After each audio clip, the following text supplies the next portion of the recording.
U.S. Senate. This was the one that we knew the Democrats would get in Illinois, and then we also suspected that Rubio in Florida and Portman in Ohio would be able to hold on to their seats. Now we look at the real races and find out what happens in these ones that we have no idea what's going to happen with. Yeah, but it could be very, very close in some of those key battleground states, and we're going to see what happens. As you point out, the Democrats need a net gain of 5. Unless they win the White House, then they need a net gain of 4. We have a key race alert right now.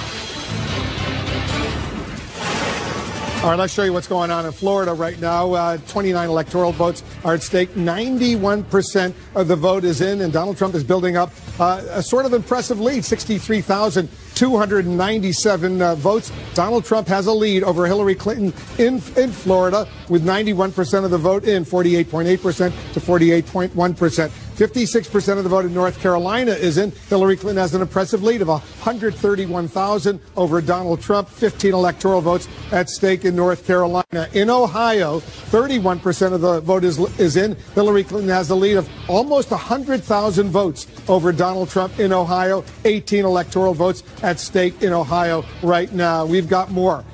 In Virginia, 45%, almost half of the vote is in. Donald Trump has an impressive lead over Hillary Clinton in Virginia, 130,000 vote lead, in fact, over Hillary Clinton. 13 electoral votes are at stake in Virginia. More numbers coming in, more results coming in. 9% of the vote in Georgia is in. Donald Trump has an impressive lead of 169,000 plus over Hillary Clinton. In New Hampshire, only 7% of the vote is in, but Hillary Clinton's lead is 5,700 over Donald Trump, 53% to 41.8%. Michigan, they're going to be closing the polls, but we've got some numbers so far. Hillary Clinton has a 20,000 vote lead over Donald Trump. 6% of the vote is in Michigan. And in Texas, they'll be closing the polls soon, but 46% of the vote has been released. Hillary Clinton, look at this, has a 56,000 vote lead over Donald Trump with almost half of the vote in Texas right now. There you see right now. We have more projections to make right now. 2 more wins for Donald Trump. CNN projects Donald Trump will win the state of South Carolina with its 9 electoral votes. Another win for Donald Trump in South Carolina. Donald Trump will also win Alabama with its 9 electoral votes. Donald Trump the winner in Alabama and South Carolina. 2 important wins for Donald Trump. We have a key race alert right now. The polls in Arkansas have just closed. Too early to call in the state of Arkansas, Bill Clinton's home state. Hillary Clinton was the first lady of Arkansas. Too early to call in Arkansas. 6 electoral votes right now. Let's take a look at the Electoral College map, see where it stands right now with these latest wins. Look at how close it is. 68 electoral votes for Hillary Clinton, 66 for Donald Trump. You need 270 to win the White House. Let me remind you, the red states we've projected Donald Trump will win. The blue states we've projected Hillary Clinton will win. The yellow states, too early to call. No projection yet in those states. Jake, this is a nail biter in several of these states. It's been going back and forth, up and down. In Florida, especially Donald Trump with something like a 60,000 vote lead right now. But there are still lots of outstanding votes in Broward County and in Palm Beach County, the southeastern part of Florida, where there are a lot of Democratic votes. And still, it's as we always said, this was going to be a very tight race in some of these states. And in Florida, really, I have no idea what's going to happen. Republicans and Democrats still anticipate Hillary Clinton could edge it out. But at the end of the day, who knows? And Dana, Donald Trump really needs to win Florida if he's going to have a major shot. He could do it in other ways, but Florida is so important. That's right. Look, it's important for him just emotionally and symbolically because he feels that it is a second home because of Mar-a-Lago and other places that he has there, but also, much more importantly, mathematically, it is very, very hard for him to get the keys to the White House without going through Florida first.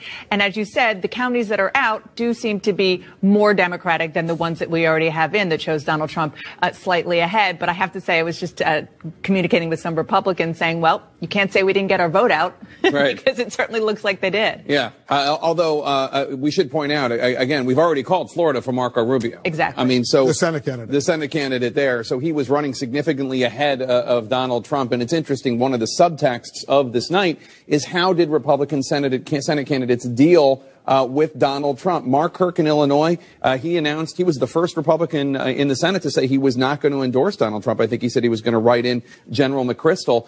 He got decimated in that very blue state. Marco Rubio tried to keep an arm's length, but he did say he was going to vote for Donald Trump, and he tried to challenge his Democratic opponent. Do you think Hillary Clinton is trustworthy? Do you support her? And apparently his argument won the day. And can I just point out one bit of irony? Marco Rubio's presidential race ended because Donald Trump trounced him. Killed him. In Florida during the presidential primary. And now here we have Marco Rubio being convinced to run for re-election. We project that he's winning, and Donald Trump is fighting for the broader electorate. He originally said he wasn't going to run for re-election. He decided to run for re-election. It was only 4 months ago that he changed his mind. Let's take a look at the state of Florida right now, because Hillary Clinton was ahead, Donald Trump was ahead. They're going back and forth. There's still votes outstanding. But take a look at this. 91% of the vote has now been counted. I must say I'm impressed that Florida counts its vote so quickly, almost 10 million, 9 million votes. Look at this. Look at this. 48.9%, 48.1%. Look at a small lead over there for Donald Trump over Hillary Clinton. He's ahead by only what 77,000 votes. That's a significant number. That's a significant number. And then again, as I said earlier, we're going to keep looking. I was just emailing when you were walking over with some Democrats and Republicans in Florida, asking them what they know on the ground. And they're where we are now. They're just counting votes, except you start going through this. When you get up this far, you start saying what's missing. And you still have half of the votes in Palm Beach County to come in. And Hillary Clinton has a big, healthy lead there. There's no guarantee, zero guarantee, she keeps that spread. But if she keeps anything like that spread, she's, almost 90,000 votes up there. If the other half comes in, and she'll pick up, if she picks up somewhere the ballpark of 80,000 votes when the other half comes in, that's significant given how close this race is. So one of the most significant issues in Florida now, as we get up to 91% statewide, and I'm going to keep checking it because it can change on the fly as we go through this, is what's missing. And there's a lot of votes missing in that Democratic stronghold. A lot of votes missing here. We don't have the exact number yet. Broward County turnout, we are told, expected to be up from 2012. These are the early votes, and there's always one county in any state that's a little slow to count. We'll wait to see if we get more votes. This bodes well for Hillary Clinton. The expectation is, we don't have the exact percentage, but the expectation is she's winning big, and unless there's a dramatic change in the results, she's going to get more votes there. And we come down to Miami-Dade, they're almost done here. But in a big populous county like this, 9% or 10% of the vote can make a difference. So if you're looking at the map right now, you're trying to think, are there places on this map where Donald Trump can make up what's still to come? And again, he's ahead by a very slight margin at the moment.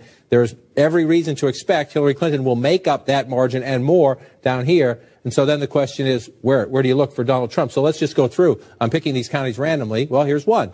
Only at 32% of the vote. Again, it's not a lot of votes. It's less populated, but that's the key in these states. In just about every state we're going to go through in these battleground states, you see a lot of red. Those are smaller rural counties. So the question is, how many can you get? They're at 100% here, Citrus County. That's bad for Donald Trump. You come over here, they're only at 32% in Marion County, so there are more votes to get. Are there enough? Are there enough of these rural counties? This one's at 100%. You come through here, they're at 96%. You move up here at 97%. So after a while, you start to think if most of these counties, let's just keep picking them randomly to see, 100% and 45%. So in some of these counties, very small, the question is, when you're getting 100 votes here, 500 votes here, 700 votes there, can you make up for this? And that's always the challenge for Republicans in a state like Florida, because when you get down here, I just want to come back to Miami-Dade and check it. This is where you're talking about tens of thousands of votes. When the percentage number moves up, you're talking about tens of thousands of votes, not hundreds of votes. And so if you're looking at this map right now at 91%, you're crossing them a little bit in the Clinton campaign, but you think you get enough down here still in the bank to get you over the finish line. But that's by no means guaranteed, because we're going to have to go through all these smaller rural counties. He's 84,000 votes ahead right now. Right. But as you point out, ahead those right Democratic now. counties in the South, there's still a lot of votes outstanding. You could get those right here. You could get those right here in Palm Beach County. The combination of Palm Beach, Broward, and what's left in Miami-Dade to be counted is more than enough. The question is what else is still out there. And again, when you start to pick, this is a large Republican. It's only 2% of the state population, but it's all Republican. Donald Trump's winning it big, but it's 95% in. You come over here, Lee County, here's a place where Donald Trump could do some business. Take a look. Let's go to North Carolina and Virginia. Donald Trump, by the way, in Virginia, Donald Trump is ahead. Let's go to Virginia first. Right. You look at Virginia. I've been watching this one repeatedly because Donald Trump is ahead. And just a cautionary note. Again, this is more competitive than we thought Virginia was going to be, at least that a lot of people thought Virginia was going to be. So here's the big issue. Donald Trump is doing exactly what he needs to do out here. These are your smaller rural areas. You pick out these counties, 68%, 69%. 79%. Donald Trump's doing exactly what he needs to do out in rural, but the problem for the issue is what's here. Only 50% in Loudoun County. Secretary Clinton running it up. This is where your population center is, coming closer to Washington, D.C. Only 27% of the vote counted in Fairfax County. Again, look at the margin there. Go into Fairfax City and pull that out. Only 43% of the vote counted there. That's a very low number there. So we're waiting for a lot more votes out of Fairfax. Want to move over here.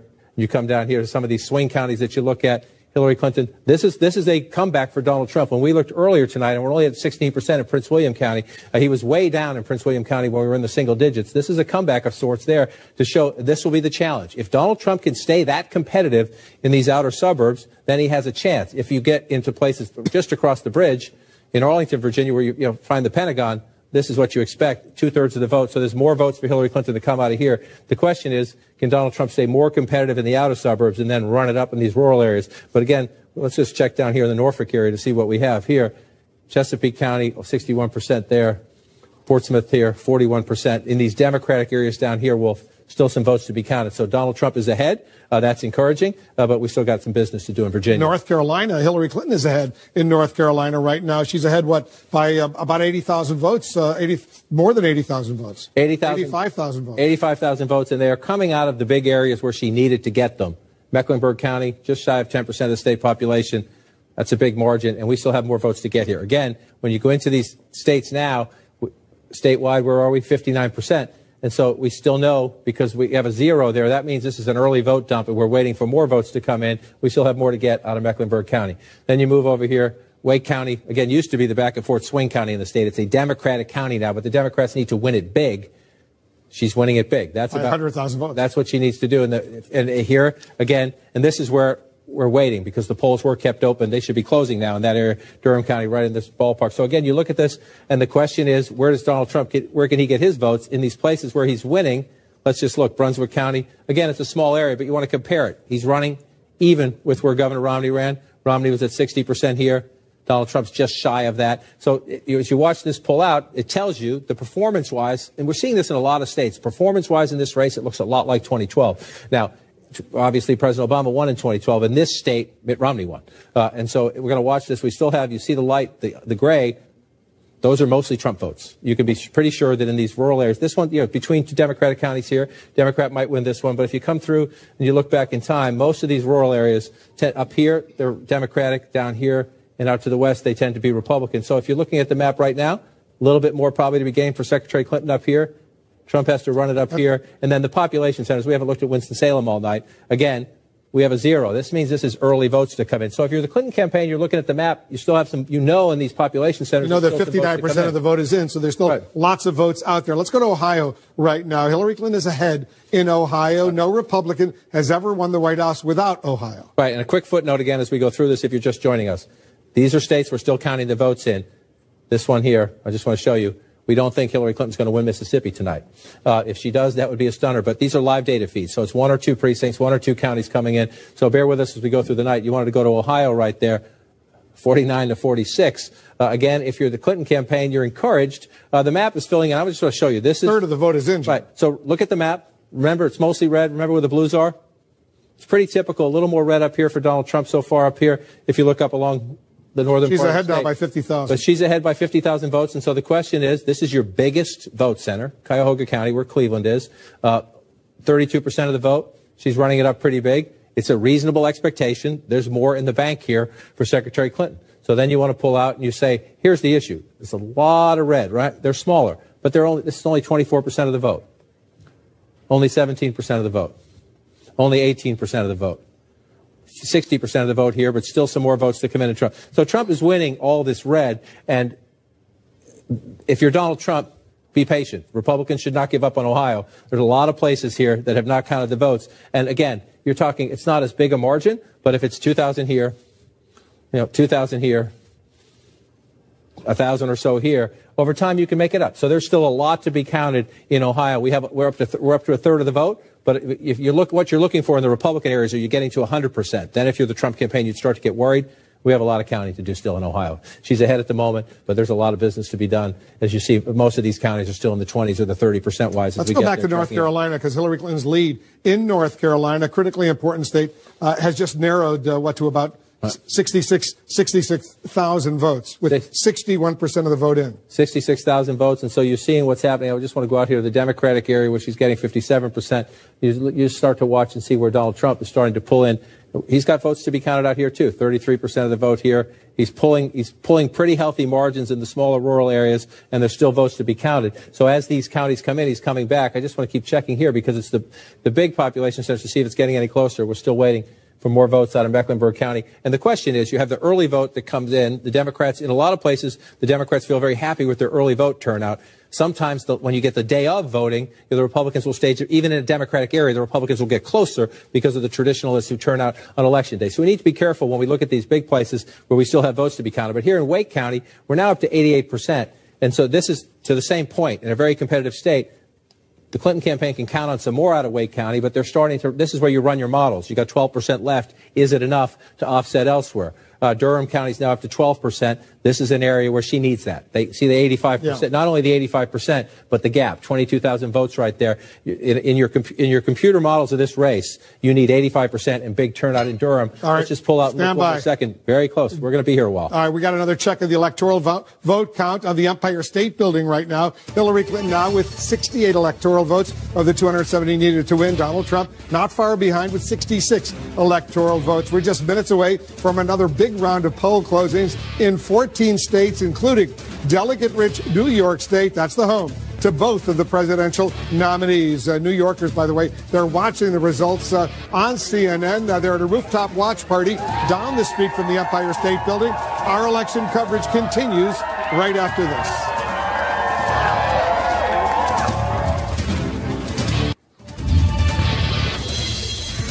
It's a close race to 270 electoral votes right now. You can see our running tally on the Empire State Building. Hillary Clinton now with 68 electoral votes. Donald Trump with 66. And just down the street from the world-famous landmark, New Yorkers are watching election results on CNN as we get ready for the polls to close in New York State. That's the home turf for both Clinton and Trump. We're getting new numbers coming in right now. Here's a key race alert.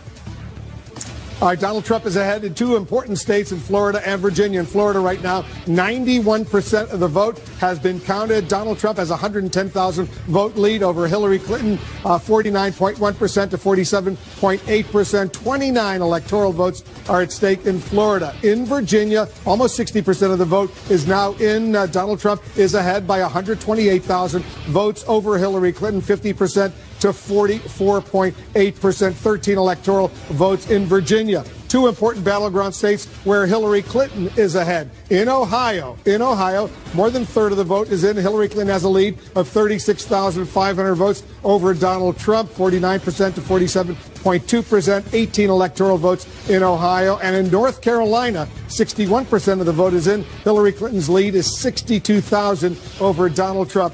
15 electoral votes at stake in North Carolina. So she's ahead in North Carolina and Ohio right now. Let's go over to Jake and Dana. We're watching Florida. Right now, let's say Florida, more than 90%, Jake, of the vote is now in. And it's surprising how close it is, given the fact that both Democrats and Republicans in the state had thought that Hillary Clinton had a slight edge.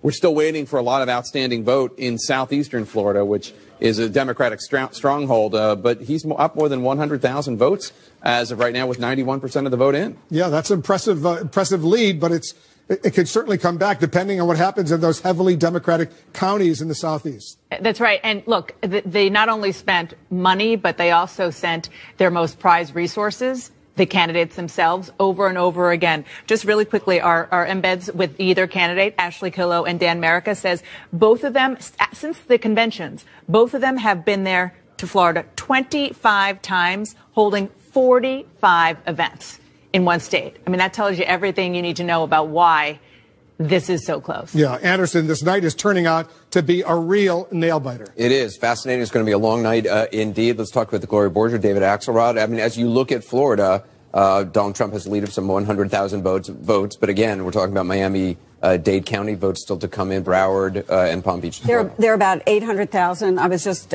speaking with a Republican in the state, 800,000 to 1 million votes still out. They believe, this Republican says, that her Democratic buddies are very worried. about this state right now. And I think that you see the Latino turnout in the state was 18%. Barack Obama's, David pointed out to me, was 17%. So it's a little bit up, but it's not usually up, which is what we anticipated. African American vote is up in the state, 15%. So that may balance it out. David Axelrod, as you look at the numbers, what do you see? Well, it's a slightly less. It is a slightly more minority turnout, and I think when you look at what's out, I think there's cause for optimism. In terms of what votes have not been counted in those heavily leaning Democratic areas. And as John King points out, that is how you have to look at these things. There are some big pockets of support for her that are out. This is going to be close. Assuming the votes that have not been counted in those leaning Democratic areas continue to mirror the votes that have been counted in those same areas. Then she would end up winning the state. But, you know, so if I were sitting there and looking at this, I would say, let's count them, because if you're on the Democratic side, this thing could turn out. But I mean, all along, the Trump campaign has been saying that Florida's a must-win for them. Absolutely. And I mean, they can't win without it. I mean, the fact of the matter is that's 29 electoral votes. They have to have it, and they have to have other states as well that they've not been leading it in the polls. But this one, because of the size of it, they have to have. So this is really this is going to tell a lot of the story of this race. And I was texting with a Democrat in the state who was saying that Donald Trump did better in the exurbs, rural areas. And what this points to is this divide in this country. Yeah. You know, urban, rural. And you see it in the state of Florida. You certainly do. Wolf? Anderson, we're standing by for the second largest wave of poll closings in the battle between Hillary Clinton and Donald Trump. Just minutes from now at 9 p.m. Eastern, we'll be watching 14 states, including key races in the battlegrounds of Arizona, Colorado, Wisconsin, and Michigan. The last polls are also closing in Kansas, Louisiana, Minnesota, Nebraska, New Mexico, New York, North Dakota, South Dakota, Texas, and Wyoming. 156 electoral votes are at stake in this coming hour. Remember, 270 are needed to win the presidency. Jake, we're heading into battlegrounds where the candidates have tried to clearly shake up the electoral map. That's right. As we move west, we're looking at some states now where they've been trying to change the color of states. We've seen Hillary Clinton trying to make a play to turn Arizona from red to blue, while Donald Trump would like to flip Democratic-leading Michigan or Wisconsin or Colorado from blue to red. Let's check in with our correspondents who are at the major presidential candidates' campaign headquarters. They're both in New York City. First, let's go to Jeff Zeleny at Clinton campaign headquarters. And Jeff, these numbers out of North Carolina and Florida have got to be nerve-wracking for the Clinton team, especially Florida, which they felt pretty confident about. They did indeed, Jake. Really, for the last couple of days, the Clinton campaign's confidence has been rising about Florida. What we're seeing here is seeing campaign strategy play out in real life. Keep an eye on Broward County, as John and you and everyone has been saying. Secretary Clinton visited there 3 times in the last week alone. They were literally dragging people to early vote. So that is something that is still out. That's why one top advisor tells me just a few moments ago there is no panic because of Broward County. But I can tell you, Jake, much closer than they thought. They're also watching Pennsylvania very carefully. But one advisor tells me we're flying almost blind there. This is old school. No early voting. They're frankly not sure what's happening in Philadelphia as much. But first things first. And first for the Clinton campaign is watching Broward County and watching South Florida. Jake. All right, let's go to Sarah Murray, who's with the Trump campaign just a few blocks away in Manhattan. And Sarah, the Trump campaign, while who knows what's going to happen, they've got to feel pretty good. They're really turning some of these states into a very competitive battlegrounds. They do feel very good about that, Jake, and particularly when you look at Florida and how tight the race is there. They're pleased to see that, but this is not a campaign that's out there popping champagne or rejoicing about the numbers they're seeing. They expected Florida to be very tight and very nerve-wracking, and they are very aware of the fact that if they cannot pull out a victory in Florida, then basically Donald Trump's chances of reaching 270 pretty much evaporate. And so that's why when I was checking in with one Trump staffer about how they're feeling so far about Florida, this person just told me simply scared. All right, Sarah Murray at Trump campaign headquarters. Let's go to Wolf Blitzer right now. It's a lot closer, Dana, than so many people thought in these key battleground states. This is going to take a while. It is going to be a long night. Look, I mean, it is a divided country. And at least as far as the votes are showing us as they're coming in now, that is playing out. I mean, there's no question about it, and especially and incredibly so in the purple state of Florida. Well, let's walk over to John King and take a closer look at Florida right now. John, some of those Democratic leading counties in the southeastern part of Florida, there's still a lot of votes outstanding. Still a lot of votes outstanding. The question is, are there enough votes outstanding? So you go through them as you look. And you look at Palm Beach County, we've been stuck at 53% of the vote counted for quite some time, 57 to 40. So reasonable to assume there are a lot more votes here for Secretary Clinton if the margin holds up. It doesn't always. Could be some more Republican-leaning precincts out there. We don't know exactly what's out there, but if you watch as it's built, it's been pretty consistent. The question is, what's left? Jeff Zeleny was just talking about this. We're only up to 13% in Broward County. Secretary Clinton has targeted this quite a bit. She's at 70-30 almost right there. Let's just go back and look at it comparative in time, 67-32. So at the moment, she's running a little stronger than President Obama was 4 years ago when he eked out the narrowest of victories in this one county in Florida. The president won statewide narrowly. We come down to Miami-Dade, which is the biggest place for Democratic votes, and this one's almost counted, 91%. But again, that 9%, when you're talking about, look at the numbers of votes here, that 9%, a decent amount of votes. So we've got some more counting to do here. And the other thing you start looking for, Wolf, is where are the Republican votes still out? So you're looking DeSoto County, 100%. A lot of these smaller counties, the rural counties where Donald Trump runs it up, still Polk County, we have nothing. So there's some potential gain for Donald Trump here. But you're starting to go through these. If you come out to the coast, here's a place, Volusia County. This is Daytona area. This is a place where Donald Trump outperformed Mitt Romney. You look 54, 55 there to 50. So there are some places where Trump is outperforming Romney, and this is a decent vote total, just shy of 40,000 votes there. He's running up the votes here. He's done very well along the northeastern coast of Florida, Donald Trump has. But again, you find a county, you see a big gap, but it's at 100% when you're trying to make up votes. You move up here, a big gap, but it's at 100%. So you pull back out where the Democratic votes are, counted here in Orange County, mostly counted here. One of the interesting areas, this is very, very close, and it's going to be very close to the end. If Donald Trump ekes out a victory, he may have his performance right here in the Tampa-St. Pete area. Why do I say that? Let me pull it out and look at it. Just take the lines away so it's not confusing. Hillsborough County, 51-45. If you go back in time, President Obama won it a little bit bigger. You move over here to Pinellas County, you see that's the president's margin 4 years ago, 5 points. Donald Trump is leading here right now. It's a vote-rich area on the western part of the state, a swing area that goes back and forth in close races. Trump is outperforming Romney in that particular part of the state. So that's what's keeping him more competitive, keeping him in the lead right now. If he ekes out a narrow victory, he'll have his performance up here to think about it. And again, we're going to just come back down here and keep checking. Still at 53%. A lot of votes here still to come in. And so far, they've been going Clinton's way. This is the one now up to 16%. We'll check her lead in just a second as this vote comes in. But you want to watch as we start going from 13 to 16 to 20 to 30. Does it stay 69-30?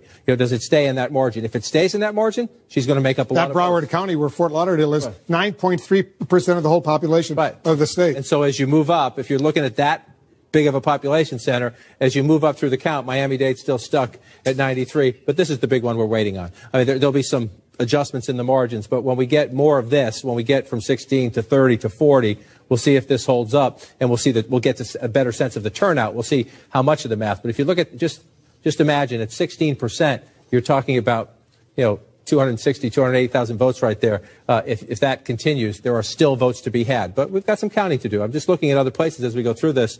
76% here, Clinton with a big lead, so maybe some more votes for her there. Most of these other places. Let's do Virginia for a moment. Quickly, Virginia. Let's pull back out to the map. Again, these are states where the early votes are being counted. These are not states that have been tossed. But Virginia has stayed Donald Trump lead for quite some time, and we're up to 65%.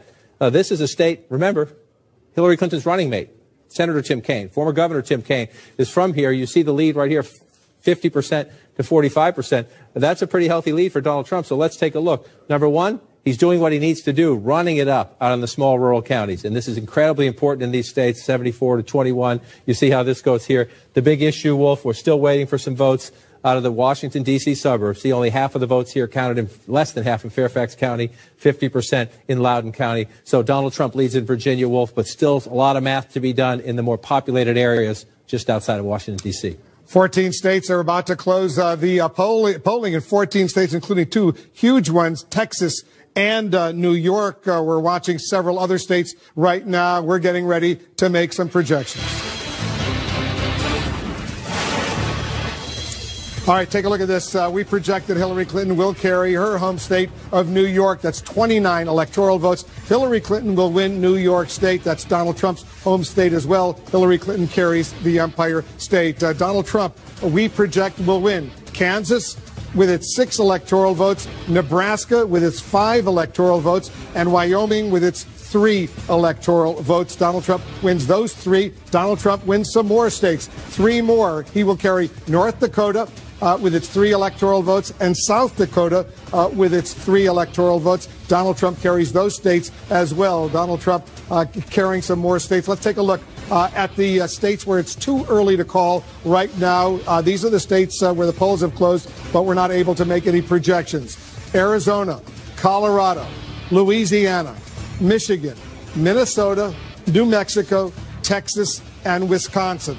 No projections yet. Here's the electoral map as it stands right now. Hillary Clinton has 97 electoral votes. Donald Trump has 84 electoral votes. Remember, 270. That's the magic number you need to be elected president of the United States. You see the map over there. The blue states are the states that Hillary Clinton has won. The red states are the states that Donald Trump has won. All those yellow states are states where the polls have closed, but we're not yet able to make a projection. By the way, Nebraska, we are projecting that Donald Trump will win 3 of the 5 electoral votes in Nebraska. Nebraska, one of 2 states with Maine, where they distribute electoral votes according to congressional districts. Let's go over to Jake. This is a big win for Hillary Clinton in New York, because Donald Trump, that's his home state. You know, originally he thought he would have a shot, not necessarily in Manhattan, but in upstate New York. Yeah, bragging rights at the very least. It's a Democratic state. Let's show some images there of the Empire State Building. If you're watching right now and you sent a photograph of yourself voting with the hashtag #MyVote to Instagram, your images will be making up the mosaic on the Empire State Building as New Yorkers, Democrats celebrate the win of Hillary Clinton of that state, the Empire State. But still, this is just the beginning of what looks like it's going to be a very long night. Yeah, let's get back to the electoral map right now. Take a look over here. You see the electoral map, the projected numbers that we have: 97 electoral votes for Hillary Clinton, 84 right now for Donald Trump. 270 needed to be elected president of the United States. But Florida, that's the big story right now. It is so razor thin. I'm texting back and forth with both Democrats and Republicans. Frankly, both are surprised at how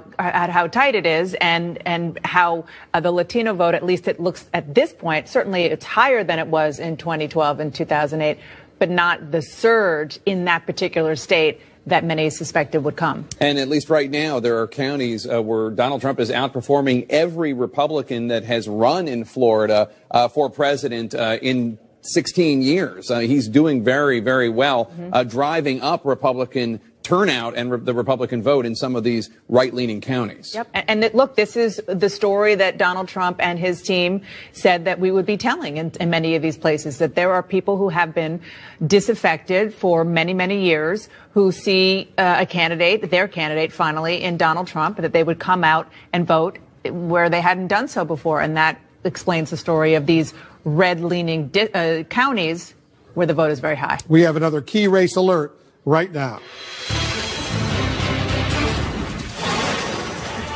All right, let's take a look. Let's start in Florida right now. Donald Trump is ahead impressively with 91% of the vote now in. Look at this. He has a lead of 143,361. That's an impressive lead right now, with so many of the votes already counted. In Ohio, Donald Trump also has a lead of more than 52,000 with 39% of the vote in, 18 electoral votes in Ohio. Donald Trump ahead there. In Virginia right now, Donald Trump still has an impressive lead in Virginia. 66% of the vote is in. Donald Trump is ahead by more than 108,000 votes in Virginia. 13 electoral votes at stake. In Georgia, 29% of the vote is in. Donald Trump has a very impressive lead of more than 340,000 over Hillary Clinton, 62.5% to 35%. There are 16 electoral votes in Georgia, an impressive lead for Donald Trump in Georgia right now. Let's go on to North Carolina right now. 69% of the vote is in. Look at how close it is. Donald Trump has a lead, but of only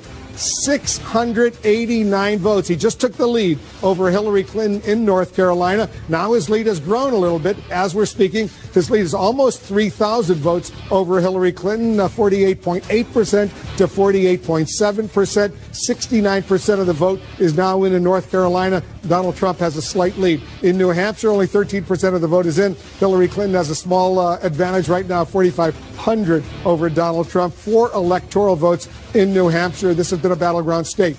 In Michigan, 11% of the vote is in. Hillary Clinton's lead is only 13,771, 48.7% to 46.2%. Michigan has a lot of electoral votes, 16 to be specific.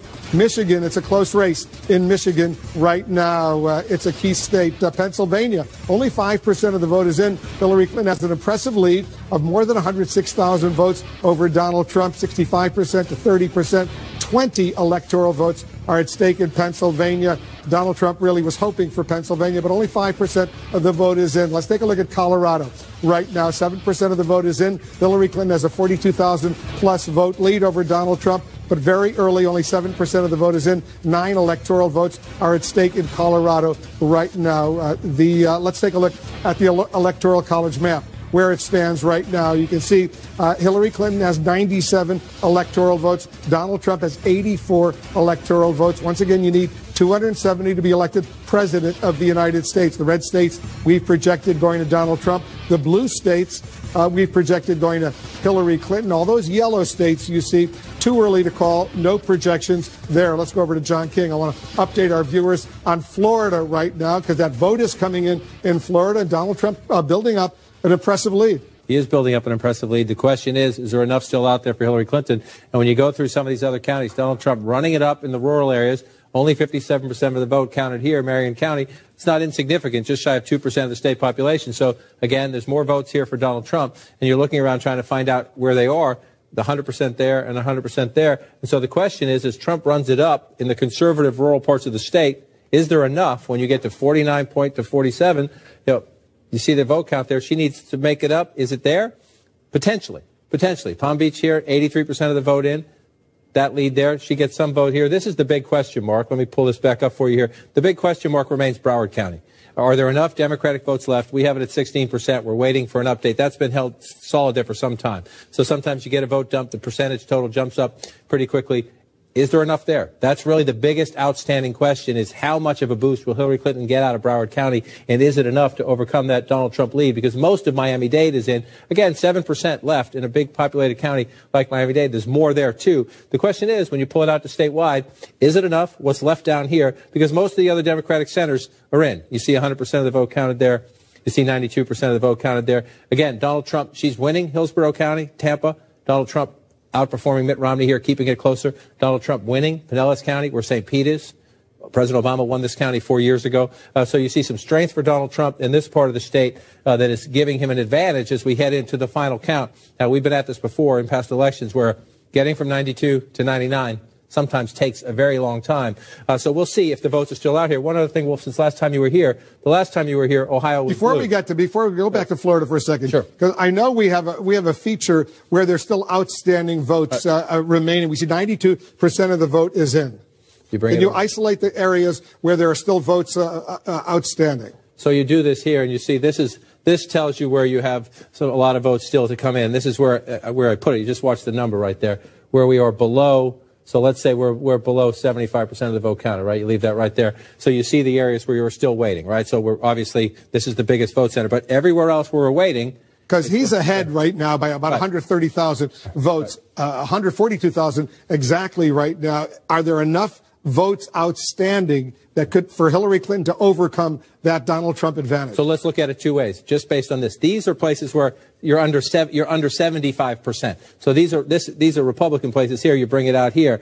57% of the vote counted again. It's 1.8% of the state population, but that's to be gained for Donald Trump. It's not as big as we're about to go, but again, that's a lot of votes there still for Donald Trump if he keeps those margins. No guarantee, but these places have a vote history, and these are Republican places. This is tiny, pretty small, but again, you're only at 50% here, right? So imagine that if 9,000, just shy of 9,000 votes there, if the other 50% comes in the same way, it adds roughly ballpark 9,000 more votes. So there's your advantage for Donald Trump.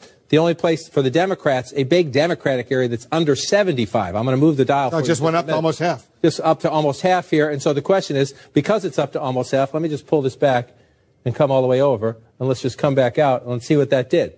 It didn't narrow. We're almost up to almost half, and it narrowed it somewhat. So the question is, as we go through this, are there enough votes there that we're almost at half?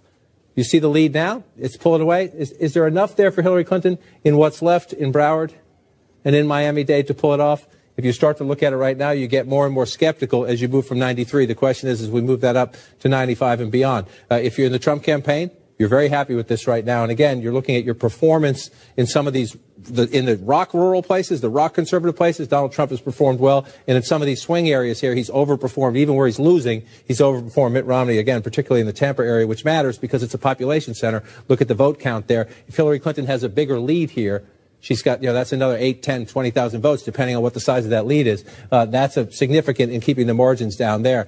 Florida, we're going to try to get from 93 to 98 to 99. But if you're in the Trump campaign, it's 29 electoral votes you have to have. At the moment, if you're in the Trump war room, you're reasonably optimistic, but you're waiting to see, again, up to 48% here. No. We're up to 83% here. So this is where the clock starts to tick against Hillary Clinton. Now that you're up to 83%. Palm Beach County. 83% in Palm Beach County. So there's not that many more votes to come in. What comes in is coming in her favor by a lopsided margin. But then you say, okay, we're up to 83%. Boom. She's getting closer. The question is, do you get close enough with what's still left? So we'll count to the last vote in Florida. The point I was trying to make before is that earlier on, remember, as you look at this map, live results feeding in, Hillary Clinton is unlikely to win Nebraska. It's just the votes coming in early on. The same with these others, some of the Illinois perhaps, but Missouri, we don't think so. But Ohio was Democratic last time Wolf was here. It has moved to Republican now, 51 to 44. And the reason, last time I talked to Wolf, I said there's a lot of votes to be counted in all of these rural areas here. They are now filling in for Donald Trump. So Ohio is shifting Republican as well at the moment, Wolf. All right, John, we have some projections right now. All right, we projected it. Donald Trump will carry a huge prize. Texas, with all of its 38 electoral votes, a big win for Donald Trump in the state of Texas. Democrats had hope, but it's not going to happen for them this time around. Donald Trump also carries Bill Clinton's home state of Arkansas with 6 electoral votes. Donald Trump gets 2 more states in his column. Let's take a look at the Electoral College map right now, where it stands with those 2 states that Donald Trump has just won. He has now taken the lead. Donald Trump has 128 electoral votes. Hillary Clinton has 97 electoral votes. Remember, 270 are needed to win the White House. So let's go back over to John King. John, he's taken the lead of the Electoral College count, which is significant right now. There's still plenty of other states out there. I was just doing some experimenting while you were over there, just trying to do some math. As you look at this map right now, as you look at the map fill in, and I want to again caution our viewers that I'm sorry for those who've been with us all night. I'm being repetitive, but these are live results feeding in. These are not states that we have called in many cases. You see Nebraska, you see New Mexico, you see Missouri, for example. We haven't called those states, so they're blue at the moment. It's very early results. But as you look at the map right now, if you're Donald Trump, you're leading in Florida. You're leading in Virginia. We've got some votes to be counted there in the D.C. suburbs. But you just pulled ahead in Ohio, Michigan, and Wisconsin. Again, very, very early. But if you're in the Trump war room, you're looking at this, and you're saying, we told you so. We have a path. Now, does that path hold up as we go into the next hour and the next hour, and I sort of suspect the next hour and the next hour? We'll see. We'll see. But the early results in these places, especially when you're looking, a few moments ago I was looking at Virginia. We're up to 71% now. Yeah. Now, we've seen this before. I have been through many elections where the Republican is leading in Virginia very late. They start to get happy in the Republican war room. Well, zoom into those counties where there's still a lot of votes outstanding. Show them to us. Right. Then these votes come in. So you got Loudoun County, only 85% of the vote in right there. If you pull that out. Where's the outstanding vote? Yeah, it's all over the place is what I'm saying. Prince William County, we're only up to 16%. Fairfax City, 57%. So in the Washington, D.C. suburbs, which, as you can see, are filling in predominantly blue, I just want to check Arlington. It's the votes out. They're up to 94% in Arlington, so fewer votes there. Can you do for Virginia what you did in Florida? Sure. Show us where those votes, the outstanding vote really remains. We're going to slide this back a little bit, pick a number. Let's just go back to 75% again. So here's where you're looking at the places where you have 75% of the vote or less, and you see some small pockets of red. The problem, if you're the Trump campaign, number one, you're leading right now. I'm not saying it's a huge problem, but these are smaller areas. You see down here, Norfolk area down here, I want to pull it out. 3% of the state population. Hillary Clinton is winning the 62% of the vote, and she's winning 68 to 26. So there's a potentially, again, it's not guaranteed that the margin stays the same when the rest come in, but potentially a lot of votes for the Democrat there. Potentially a fair chunk of votes for the Democrat here in Portsmouth. And then again, the biggest issue always in a close race in Virginia is what happens up here. And I just want to stretch it out a little bit. Let me turn this off and just stretch it out a little bit and look. So here's Washington, D.C., and you're across the river. And so most of the votes are counted in these counties, which are lopsidedly Democratic. No votes in Arlington County? No, they're counted. That means they're already counted. They're past the 70%. So here's where you're still waiting. You're only at 57%. Fairfax County, that's 13% of the state population. Well, that's a lot of votes to come in. And again, they're coming in at the moment, lopsidedly Democratic. They're coming in here closer. Prince William County, Donald Trump has made a run at this. And again, if Donald Trump ekes out a victory in Virginia, you're going to look at this county, compare it to 4 years ago, and say it's one of the places where in the further out suburbs beginning to get into the exurbs, Donald Trump performed very well. Now, I want to pull this back over just so we get the whole statewide perspective. And you look, the map is filling in as you would expect it to, except for the fact that Donald Trump is running more competitive in some areas, but we're still waiting. I just want to check down here. We're only at 53% Richmond City. This is a Democratic area. She's going to run up some more votes here. You see 75 to 18. So there's more votes for here. But you're up to 72%. Again, we've been through many elections where the Republican is ahead early on, and then this vote comes in, and it changes everything. But if you're the Trump campaign, did you think, flip it, if you're the Democrats, did you think 2 weeks ago on election night we would be looking at Virginia as the count got up above 70%? And we were counting the votes. The state that President Obama carried twice. Carried twice. Now, it used to be a red state, but it has been moving, especially because of the growth in these suburbs and the fast-growing Latino population. So the fact that Trump is so competitive, even if he narrowly loses this state, right now he's winning, and he's in position to potentially win it. Even if he narrowly loses this state, it tells you he is performing in a way that is going to surprise some Democrats. And that's why when Let's go to North Carolina right now. North Carolina, you're just moving just to the south. Do the same thing for us in North Carolina. Because 71% of the vote is now in, and Donald Trump still has a lead. You see a lead of about 20,000 votes. So we move it back again to around 75%. And what are you missing? We got a long way to go here. We got a long way to go here because you've got a lot of places where, and these are largely Democratic areas. So this is, but I'll show you the Republican. The population centers here are Democratic. You see Durham County here, where the Democrats are looking for some votes. You come down here, Cumberland County, Fayetteville, only. This is the absentee vote. This means we don't have a big dump of real, to date, election day votes as yet. This is a smaller county, Robeson County, but still, that's more competitive, a 5-point race there in that county. So you're looking at what's left out there. There are some Republican areas. Let's go through them and look. They tend to be a little bit smaller, but this one's not bad. There are some votes for Trump potentially here. We don't know what's coming over here. I want to move over to Wilmington. I showed you this before. Clinton was narrowly ahead. Now Trump is very narrowly ahead, very competitive. So North Carolina, again, there's enough out here that you can't make any leaps. We have a very close race, and we're going to have a very close race as we count through. What about Charlotte? That's a heavily populated area, almost 10% of the population. Mecklenburg County, and we only have 14%. So if you're the Clinton campaign, in both campaigns, there's a little nail biting, a little running to the math, scribbling, trying to figure things out, frantic phone calls to county chairmen and all these places to find out where, which precincts are still out, where they're coming from. But if you're the Clinton campaign, you are assured that you've got a lot more votes to come out of Mecklenburg County and Charlotte when you pull out to the whole state. Let's go to Ohio. Again, we're going to keep at this. You can leave that up if you want if we go to Ohio and see what's still out. Again, a lot of the map filling in here. So just to remind our viewers, almost half of the vote is now in Ohio, and Donald Trump has a significant lead, almost 200,000 votes over Hillary Clinton. Almost 200,000 votes, and yet, a lot of votes still to be counted because the votes coming in. Do the same thing for Ohio. It's still up. It's still up. That's what I'm saying here. We moved this back about 75%. So you see how many counties have yet to get there. It's a lot of them. See, you go to these rural counties, 40% of the vote is counted, just shy of 75% there, 64% here. So you're going through this. What does that tell you? This is encouraging news if you're the Trump campaign in the sense that there's a lot of votes to be counted. Look at all this red, and there's still a lot of votes to be counted out here. So the Trump campaign, you're thinking, sure, it's only a couple hundred in this county, maybe 1,000 there, maybe 1,500 there, but that's a lot of counties. It's a lot of math to do. So the question for the Democrats is, can you make it up here? These, again, you're talking 10% of the state population. Franklin County, where Columbus is, only a third of the vote is in. So, what's going to happen is Trump will get 500 here, 1,500 here, 200, 2,000 there. Can Clinton get 20,000, 50,000 out of a place like this as the margin comes up? The Democrats have to make it up. You see, you can just tell by looking. There's a lot of areas where Republican votes have yet to be counted. The question, this is the biggest one of all up here. Cleveland, only 33% of the vote. Cuyahoga County there. Let's just move over to Lorain County, 45% of the vote. It's Democratic area, but Trump's running reasonably. Let's see, 51 to 44. 57. Trump is running stronger. This is a blue-collar area. We've talked about this all along. Lorain, Ohio, you're talking about your trade message. You're talking about your immigration message. Trump running stronger there. So as you pull it back out, let's come back to 2016, so make sure we stay there. This is fun. I mean, this is, but it's starting to inch out a little bit. I want to just pull this over. We make sure we have the full count of the vote. And you look at it through.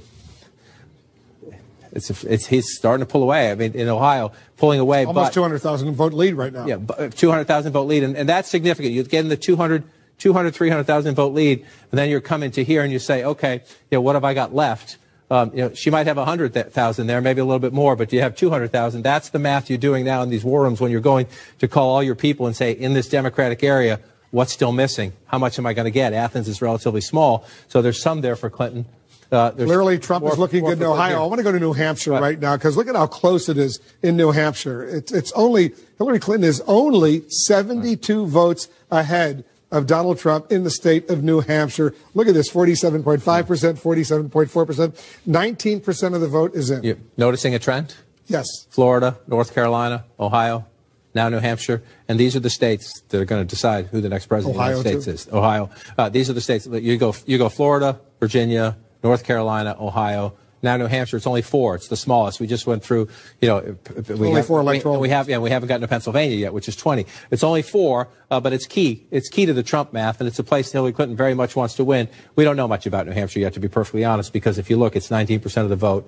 It's come down to Concord. This is a liberal area. That's 100% reporting already. So in a sense, I say we know nothing. In a sense, that is something. If that's 100%, there's not more votes to be gained for Hillary Clinton in one place where she would get them. It's not a giant population center. New Hampshire's many small towns than it is any one big population center. But you come down to Nashua, this is a place Secretary Clinton's going to have to run it up. You come over here to the seacoast, Portsmouth.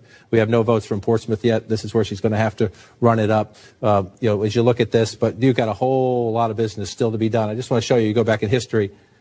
It sprinkles back and forth. There's a Democratic area up here. This is where it's key for the Republicans to run it up. Manchester City, if you come down in here, just come down and come around. That's Goffstown, just outside of Manchester. Manchester City, we'll see what happens here. Yeah. Donald Trump was there just the other night. This is a gritty blue collar. If you go, there's 51 to 43 in the early returns there. That means, again, remember this, 51 for Secretary Clinton, 55. Donald Trump is not overperforming. Is it the same as Mitt Romney?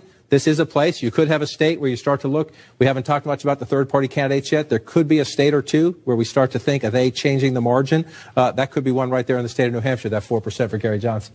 Let's go to Michigan right now because Donald Trump is ahead with only, about 15% of the vote is in. But in Michigan, this is a state that Donald Trump was predicting strongly he would do well. And you see right there. That's the national vote. I was just going to say, in the Trump war room right now, they would like to hit freeze. Minnesota, Wisconsin, Michigan, red at the moment in the early results. If they could just freeze the map right now, they'd be quite happy. I don't say that to be, a smart aleck. They're looking at themselves right now in the early returns. He's up by almost 20,000 votes. They're doing what they said they would do. They are competitive across the Rust Belt, very early returns. So let's just, take a breath. But they are proving that they'll be competitive across the Rust Belt. We'll see when we get from 15% and higher. But that's a very close race right now. So what are you looking for here? Number one, you're going to look at here in Wayne County, in Detroit. We only have 5% of the vote. This is your biggest chunk of votes, and it's your biggest chunk for the Democrats right here almost in 20% Wayne County. Though, yeah. Now, so if Donald Trump keeps it that close in Wayne County, then Donald Trump has more than a good chance to win Michigan. Again, it's 5% of the vote, so we don't know where it's coming from. We'll see how that one plays out. You move up here, Oakland County. This is out in the suburbs. This is Mitt Romney's birthplace, Oakland County. Hillary Clinton running ahead. I just want to match this one up, 51-43, 54-46. So she's a little under Romney. A little under Obama at the moment. He's around where Romney is. 37% of the vote counted there. One of the places we will look at here, as always, just for historical perspective, Macomb County is the legendary home of the so-called Reagan Democrats. How did Ronald Reagan win Michigan? Blue-collar voters. Donald Trump wants to prove to us tonight that he can create new Trump Democrats. So we'll see what happens. We have zero from Macomb County right now. And just for you watching at home, because we have zero, we're not hiding Donald Trump. They're alphabetical. Until you get results, the names are listed on the map in an alphabetical way. So once votes come in, Trump will jump up ahead over the third-party candidates. Let's go to Pennsylvania. This is just very quickly early on. These are conservative areas. So Donald Trump is ahead right now because votes are coming in conservative areas, but that's not to criticize. That's to say he's doing what he needs to do in these conservative areas. We'll see how it plays out as we go. You wanted to go to Pennsylvania. 12% of the vote. Donald Trump is ahead by what, 107? I mean, Hillary Clinton is ahead of Donald Trump by what, about 177,000 votes, with 12% of the vote in. She's got 60.2% to 36.4%. That's a healthy lead early on. I suspect this is about the.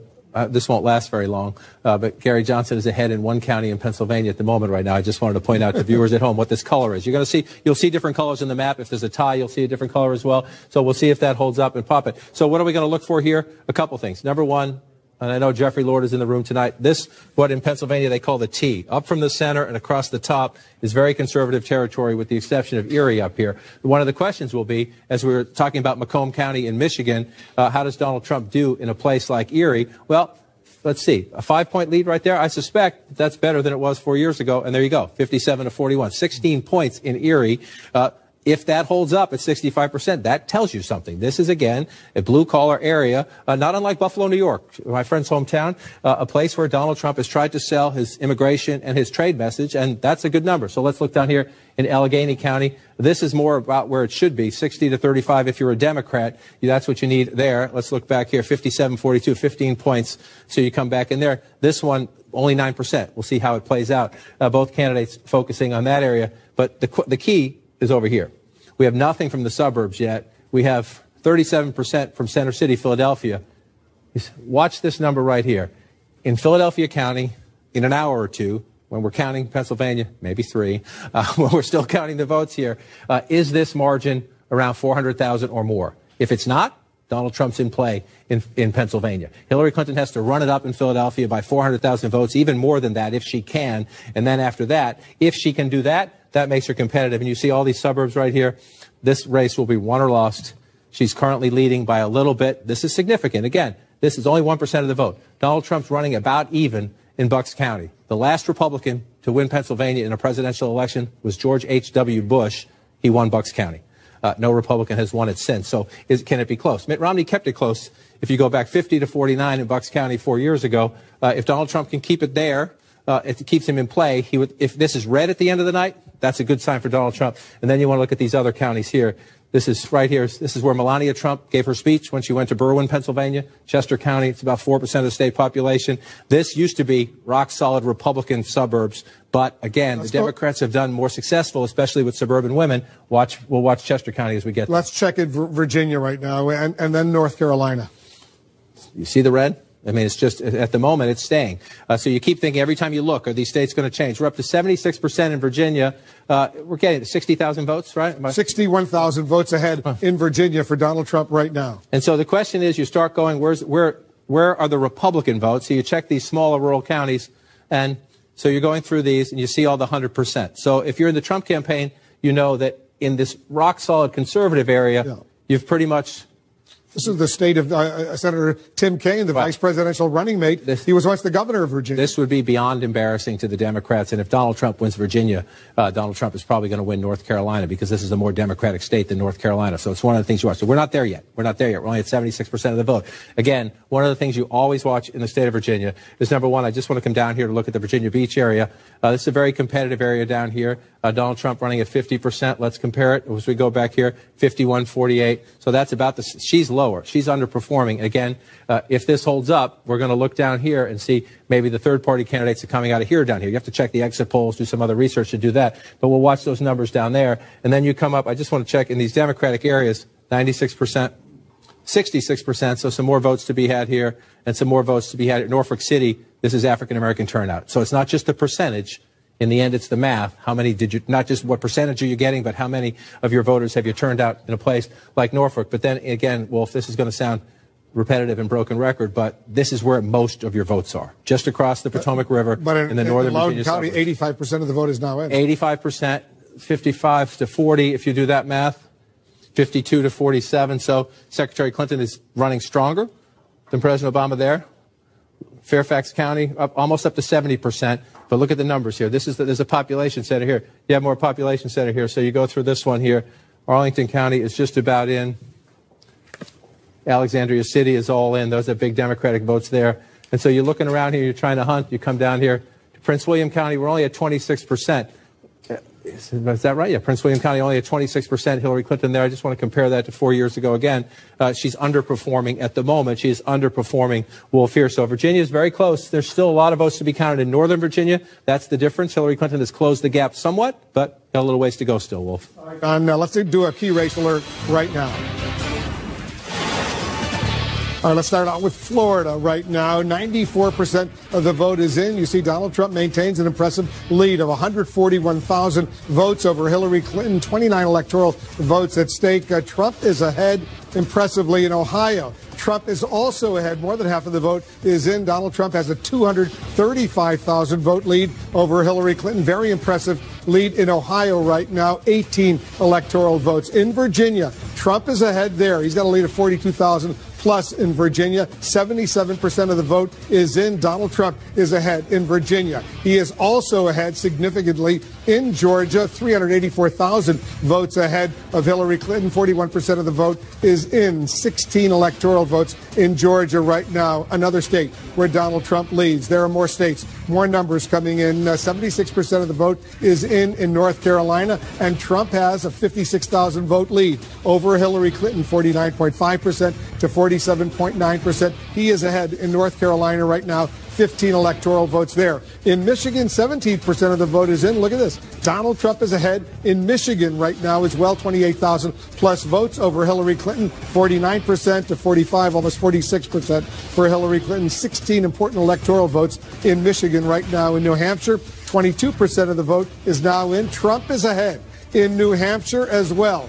1,700 vote lead. Now it's just gone down to 900 vote lead. Look at how close it is. 47.7% to 47.2%. A quarter of the vote almost is in New Hampshire. In Wisconsin, 12% of the vote is in. Hillary Clinton has a 25,000 vote lead over Donald Trump. 10 electoral votes in Wisconsin. But this is very early. Only 12% of the vote in Wisconsin is in right now.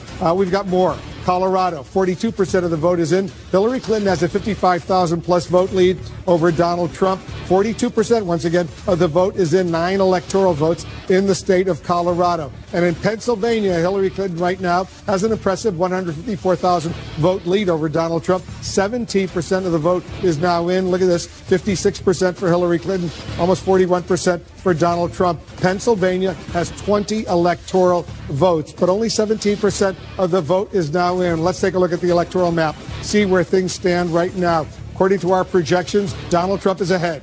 He has 128 electoral votes. Hillary Clinton has 97 electoral votes. Remember, 270. That's the number you need to be elected president of the United States. Donald Trump has the red states. Hillary Clinton has the blue states. All those yellow states, we cannot make a projection too early to call. Let's go to let's check in with some of the campaign headquarters right now. Jim Acosta is joining us. Jim, you're over at Trump headquarters. Breonna Keeler is at Clinton headquarters. Jim, what is the mood over there? There are some happy campers over here at Trump campaign headquarters, Wolf. It is very clear every time the returns are flashed on the screens here from the state of Florida, this place erupts into cheers, and it's been happening in just the last several minutes when they've been flashing returns from Ohio and Virginia, these other battlegrounds that Donald Trump must win. And Kellyanne Conway, the Trump campaign manager, sent out an email that sort of captures the mood in their war room. She says there's a buzz in the war room that can be felt across the nation. A win is imminent, and America will once again be great again. A lot of campaign spin in that, but obviously reflects where they are right now. We're hearing a lot of pessimism and some people sounding very glum inside this campaign, inside this operation earlier today. That mood has done a 180, Wolf. They are feeling much more optimistic tonight. They were even cheering when they were showing the returns for Marco Rubio, a past Trump campaign foe from the primary days. And so I would say, Wolf, that this place does not sound like a losing campaign at this point. They are, I won't say jubilant, but every time they flash Florida on this screen, it goes wild here. Yeah, Wolf. New York City over the New York Hilton. Jim, let's go to Breonna Keeler. She's only a mile and a half away or so over at the Javits Center. That's the Clinton headquarters. What's the mood over there, Breonna? Well, I will tell you, Wolf, that there are a number of anxious faces that I'm looking at here in the crowd. When we were listening to some of the projections come in at 9 p.m., Hillary Clinton winning some of the states that she was expected to, a lot of cheering. But as we're watching now, some of these very close states, there are a lot of people who are glued to the projections. They've been switching in and out of the big screen between an outside program going on where we just saw Senator Chuck Schumer speaking. He could be the Senate Majority Leader if Democrats are to take over the Senate. But going back now to watching projections, this is what the crowd is anxious to be looking for as they see Florida, they see the vote count very tight. Now, meanwhile, Secretary Clinton is about a mile and a half from here. She's at the Peninsula Hotel. She is obviously watching these returns as well. She's with her family. She's with her husband and her daughter and her son-in-law, as well as her grandkids, and a number of close aides and longtime confidants. She has been working on her speech, both speeches, I should say, and she has aides who are sort of working in some of the fixes she's been doing. But again, a lot of curiosity here about how the night is going to unfold and which of those speeches she's going to be giving, Wolf. A lot of uncertainty right now. All right, guys, we'll get back to you soon. Let's go over to Jake and Dana. Look at the map right now. Take a look over here. You see Clinton with 97 electoral votes, Trump with 128. You need 270 to win the White House. And you see what's going on. Trump is doing remarkably well. We have said from the beginning that for Donald Trump to win, he would need to run the table. And right now we are seeing that there is a path, a very clear path for Donald Trump. He is very competitive in all the key states, including Virginia, which could possibly be, there could be the crack in the blue wall, the firewall that Hillary Clinton had. We're seeing very tight races in the Midwest. The numbers are still coming in. A very nail-biters, not just in North Carolina, but Florida.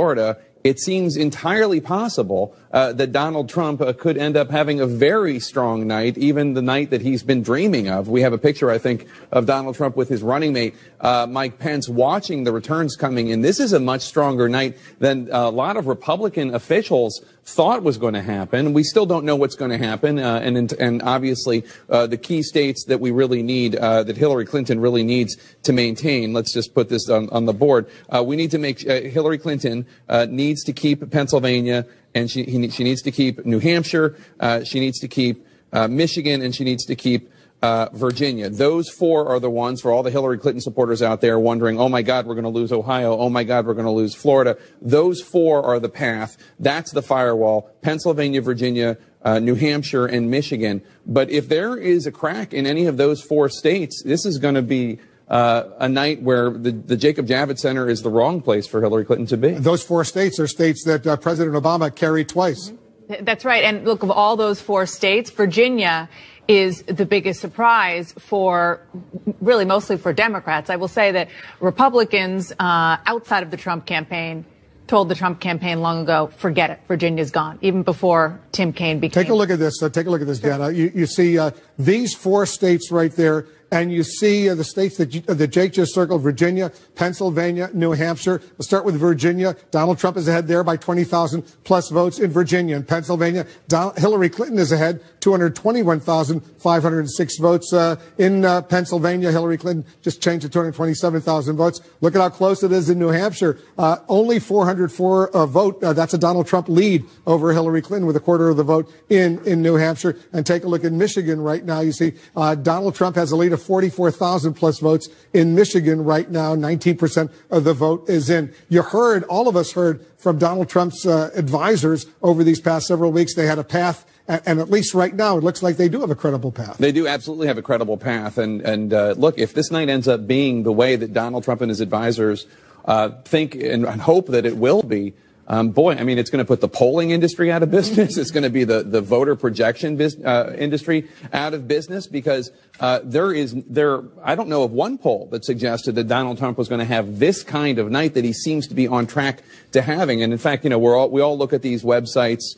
I don't need to name them, but that prognosticate the odds. Hillary Clinton has this percentage odds that she's going to win. And most of them had Hillary Clinton, the odds of her becoming the president, at over 65%. Well, I just logged on to one of them, and it has Donald Trump at 54%. Now, this is not science. This is prognostication based on data coming in and polls and the like.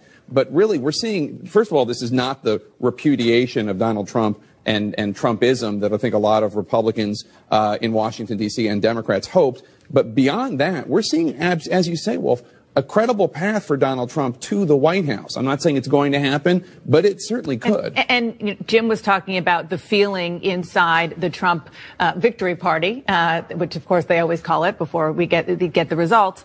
It's not just there. It's the photo of Donald Trump and Mike Pence watching the returns with the people who have been working on their campaign in the war room is one thing. And then the people who are closest to Donald Trump are watching in a room right now. And they said that the mood has changed completely. Dana, we have two more projections right now. All right, CNN now projects that Hillary Clinton will carry the state of Connecticut with its 7 electoral votes. Hillary Clinton wins in Connecticut. CNN also projects Donald Trump will win Louisiana with its 8 electoral votes. Another win for Donald Trump in Louisiana. Let's take a look at the Electoral College map, see where it stands with these latest 2 projections. You can see right now Donald Trump still ahead. He has 136 electoral votes to Hillary Clinton's 104 electoral votes. Remember, 270, that's what's needed to be elected president of the United States. The red states we've projected going to Donald Trump. The blue states we've projected going to Hillary Clinton. Let's go over to John King to watch what's going on. John, you're studying this at the Magic Wall so closely right now. Just going through, and you're trying to look, let's just start down here in Florida. I was just emailing back and forth with a key Democrat and Republicans who know this state very well. The Republican is not a fan of Donald Trump, trust me, who thinks that Donald Trump has enough to hold on here. That doesn't mean he will, but we're up to 95% here now. And so every time we do this, we go back to the bank of what's left out there. And there's still some votes left in these Democratic areas, but 94%. First, let's just go back and do the statewide math. You see right there, 49, go ahead. I was going to say, I want to get back to Florida in a moment, but let me take a quick break. We're counting down to another round of poll closings right now at the top of the hour. We're going to get results from 3 more battleground states that will help decide this presidential election. We're talking about Nevada, Utah, and Iowa. In Miami Beach, people are watching CNN. They're following the close race unfolding in Florida, very close. That crucial battleground state still too early to call. More votes coming in right after this quick break.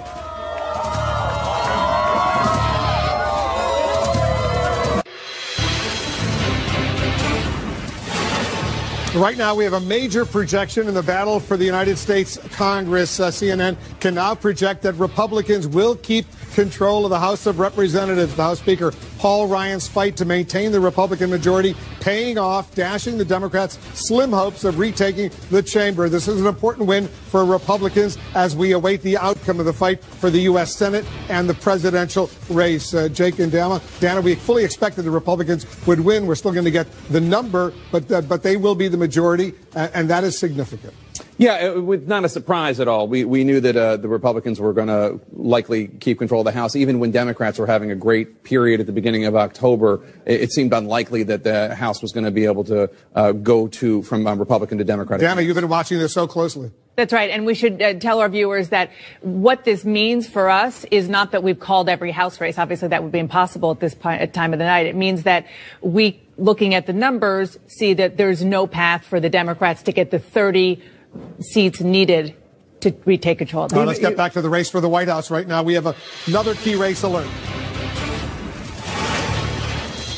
All right, take a look at this. We'll start with Florida. 95% of the vote is in, and Donald Trump has an impressive almost a 112,000 vote lead over Hillary Clinton, 49% to 47.8%, 29 electoral votes in Florida. In Ohio, 61% of the vote is in, and Donald Trump there has a very impressive almost 354,000 vote lead over Hillary Clinton, 18 electoral votes in Ohio. In Virginia, Donald Trump is leading there, but very, very narrowly, only 10,123 votes. 80% of the vote in Virginia is in, 13 electoral votes there. In Georgia, almost half of the vote is in there. Donald Trump once again has a very impressive lead of more than 365,000 votes, 16 electoral votes at stake in Georgia right now. Let's take a look at more results coming in, starting with North Carolina. 78% of the vote is in. Trump maintains a lead, a significant lead, 85,000 votes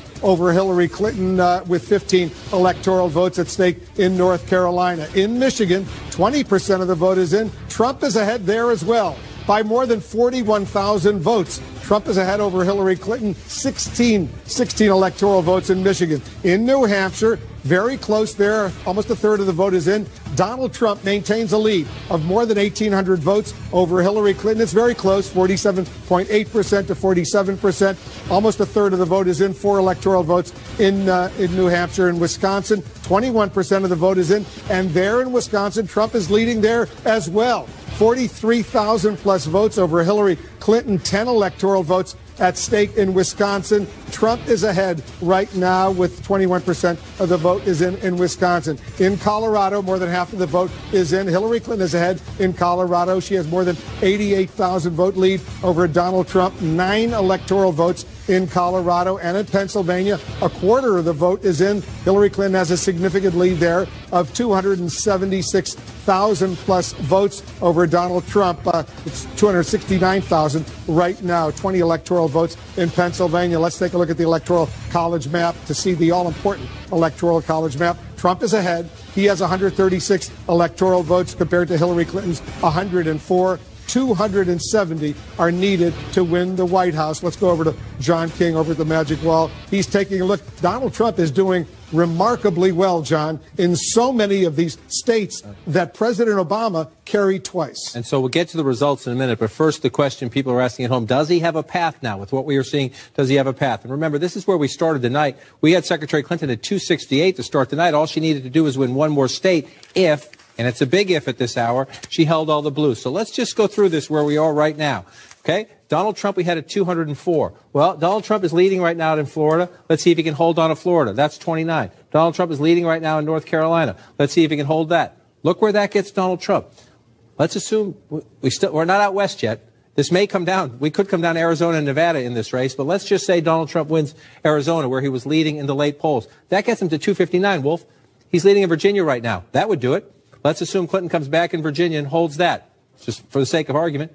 Michigan would do it. Or if somehow Michigan stayed blue, Wisconsin would get him to 269. New Hampshire could do it under that scenario. So there are now several different paths as we watch this play out. What does it come down to? It comes down to counting to the final vote there. We got a ways to go here still. And it could come down, let's switch maps and see, it could come down to a state that most Democrats and even many Republicans thought months ago was a sure bet. And if you look at this right now, we're up to 80% of the vote. She has closed the gap. In just the last few minutes, she has closed the gap to about 10,000 votes, if you see it right there. So you're looking, number one, if you think about it, what did I say? Michigan, Virginia, and then we'll look at Minnesota, Wisconsin, which are less likely, but they're still in play. So the question is, can Hillary Clinton come back? The answer is yes, but the clock is ticking. 95% in Loudoun County.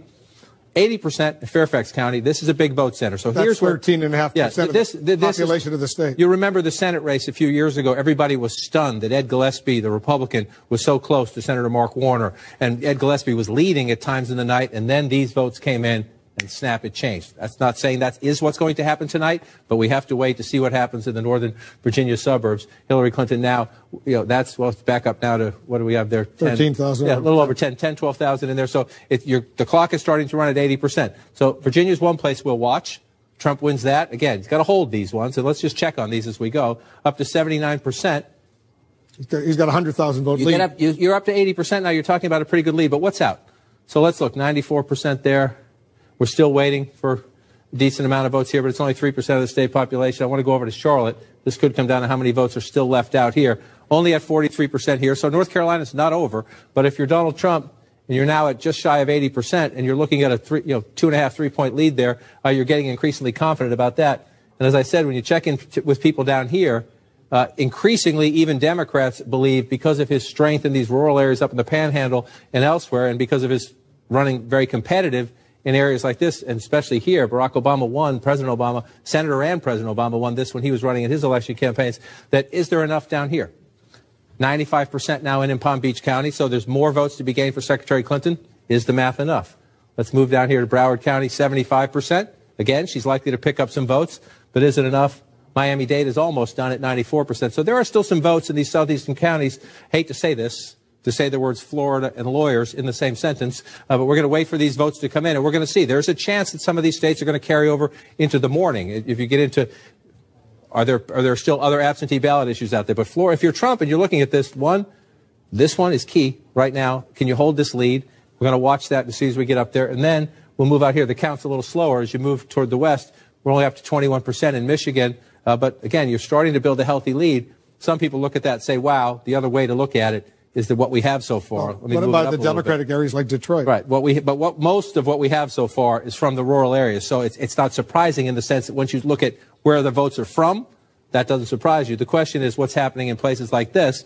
And again, this is going to come down to margins. If Donald Trump is running more competitive in these areas, so 51 to 44, 54 to 46. So you have a Donald Trump running closer in these outside, essentially the counties just outside of Detroit.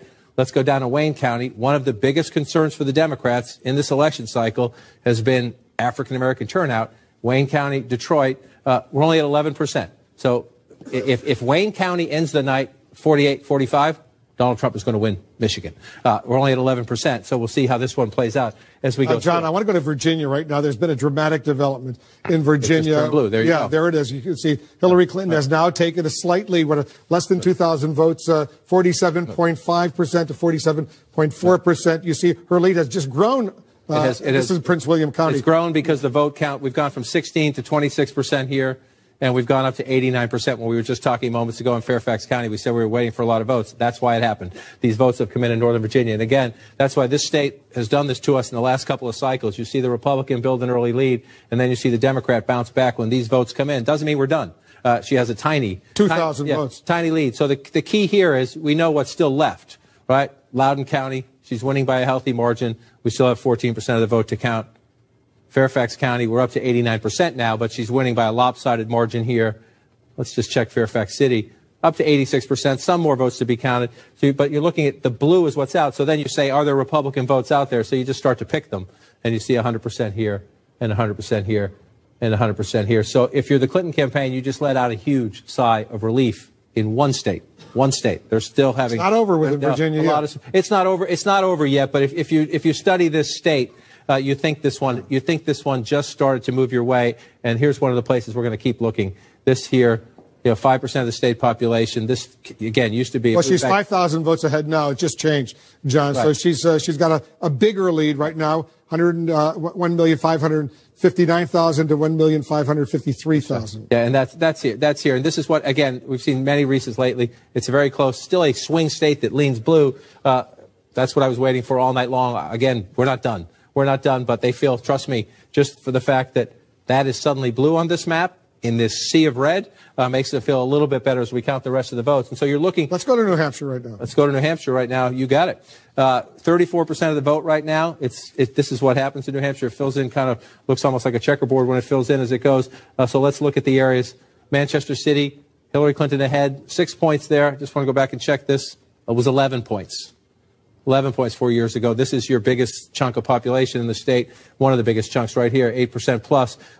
Remember, Donald Trump had a very big rally here the other night. It was supposed to be the close of his campaign. Then he decided to go on to Grand Rapids, Michigan, and at an event.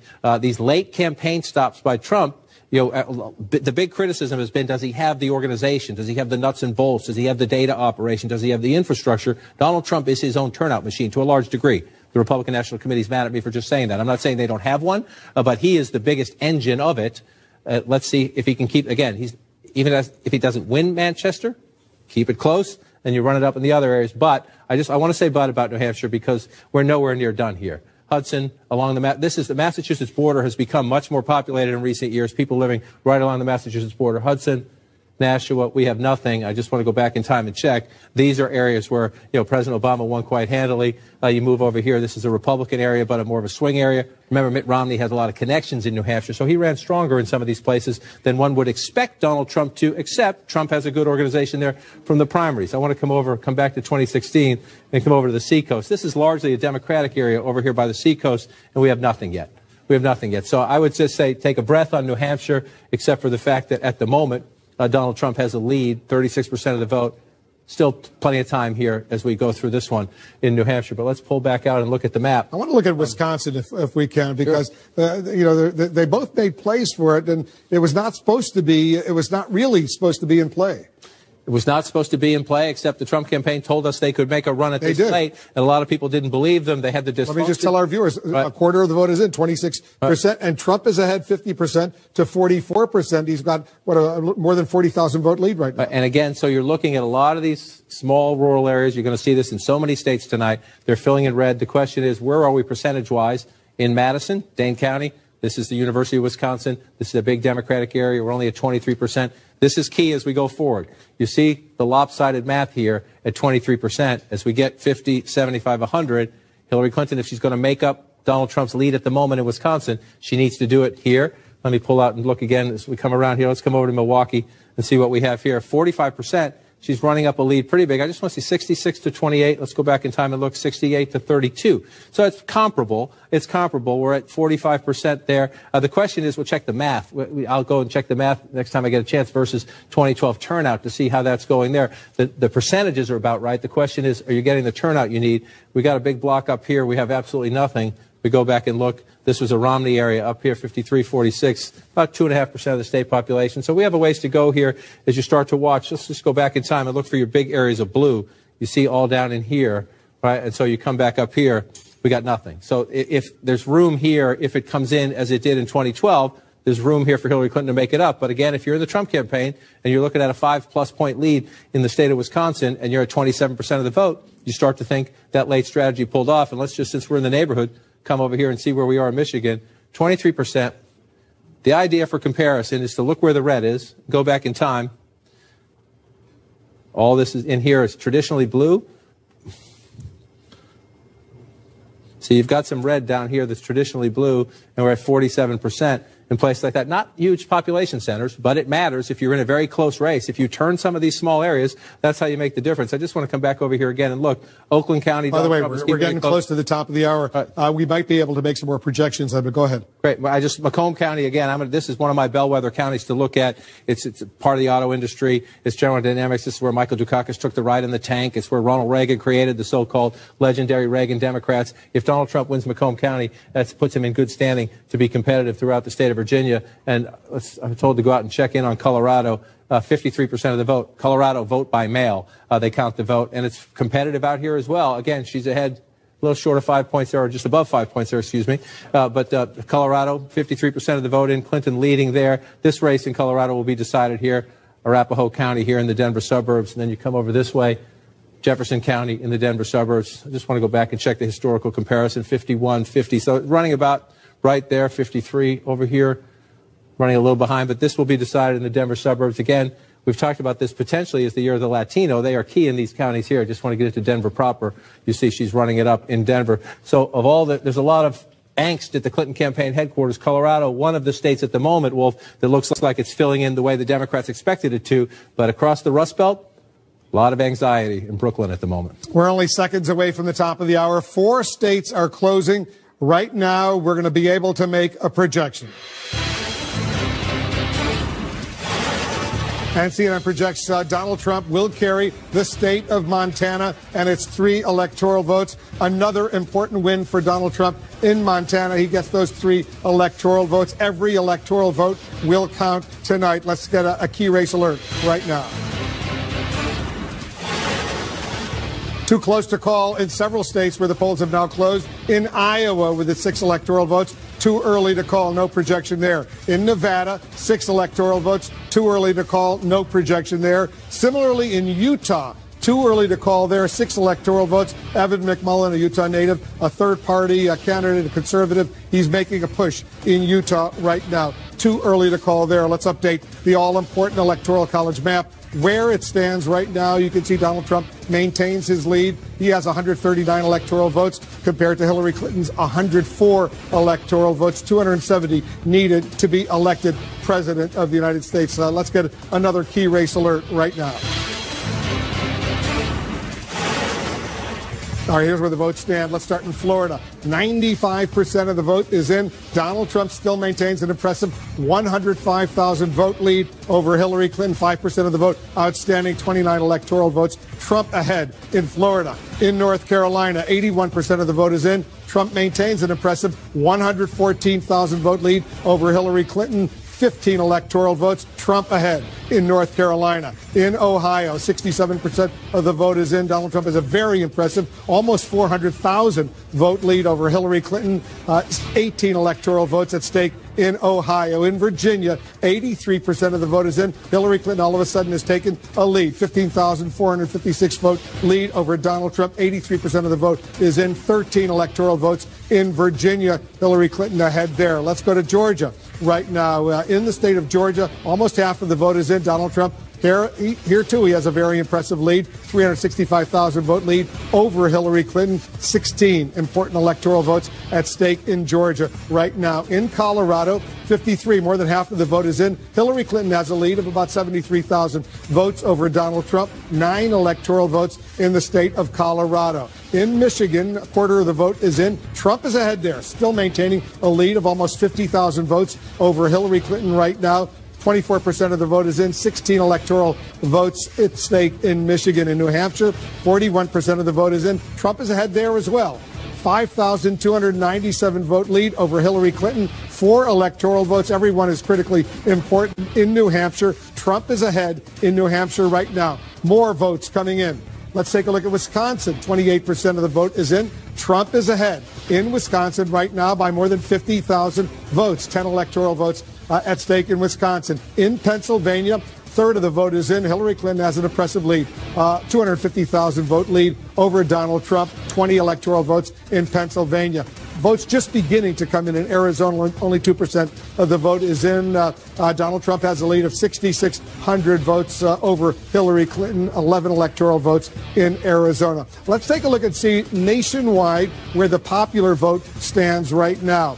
U.S. popular vote. Donald Trump has 48.9%. Hillary Clinton has 47%. He is ahead nationally by 1,153,000 votes in nationwide. That's the popular vote. He's ahead by more than 1,100,000 over Hillary Clinton. In the all-important electoral vote count, Donald Trump, once again, he's ahead there with 139 electoral votes to Hillary Clinton's 104 electoral votes, 270. I got to remind you, that's the magic number needed to win the White House. Let's go back over to Jake. Jake, I know you've checked the markets right now. How are they reacting to all of this? So far, pretty good news for Donald Trump. It's great news for Donald Trump so far, and it's an unpredictable race. We're talking about this, how much this really upends so much of the prediction industry. But the one thing that the markets don't like is uncertainty. And right now we've been told that U.S. stock futures are down nearly 500 points. That's 2.7%. Wall Street has consistently during this election season, whenever Trump took the lead or seemed to be doing well, investors have been worried about his unpredictability, his tough talk on global trade deals. The market jitters most obviously in the currency markets, with the Mexican peso plunging 7% against the U.S. dollar. Obviously, Mr. Trump has talked about negotiating tough trade deals with Mexico, talking about scrapping NAFTA, the free trade agreement. Gold, which tends to rise when investors are nervous, is up 3% and is up more than $1,300 an ounce. So right now, with all this news that seems to be excellent for Donald Trump, Wall Street and the markets are very, very jittery. A lot of jittery people out there right now, Dana. You know, I'm guessing that the people in Brooklyn, I can see their fingers that's probably. That's Hillary Clinton headquarters. Yeah, fingers probably bleeding because there's no more nail to bite. I'm guessing that that's probably what's happening.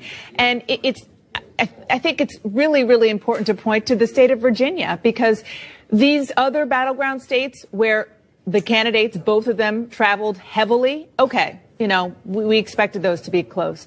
But the story of Virginia tonight, even though she has pulled ahead here, in the polling, and frankly, in some of the modeling, she was ahead by many, many points. Significantly, yeah. Significantly. Absolutely. And the fact that he is doing so well there tells you about the fervor out there. Whether it is for him, against her, or just against Washington, to me, that is a story that is really encapsulated in the Commonwealth of Virginia. And let me just say again, we are still waiting for the results from these 4 firewall states.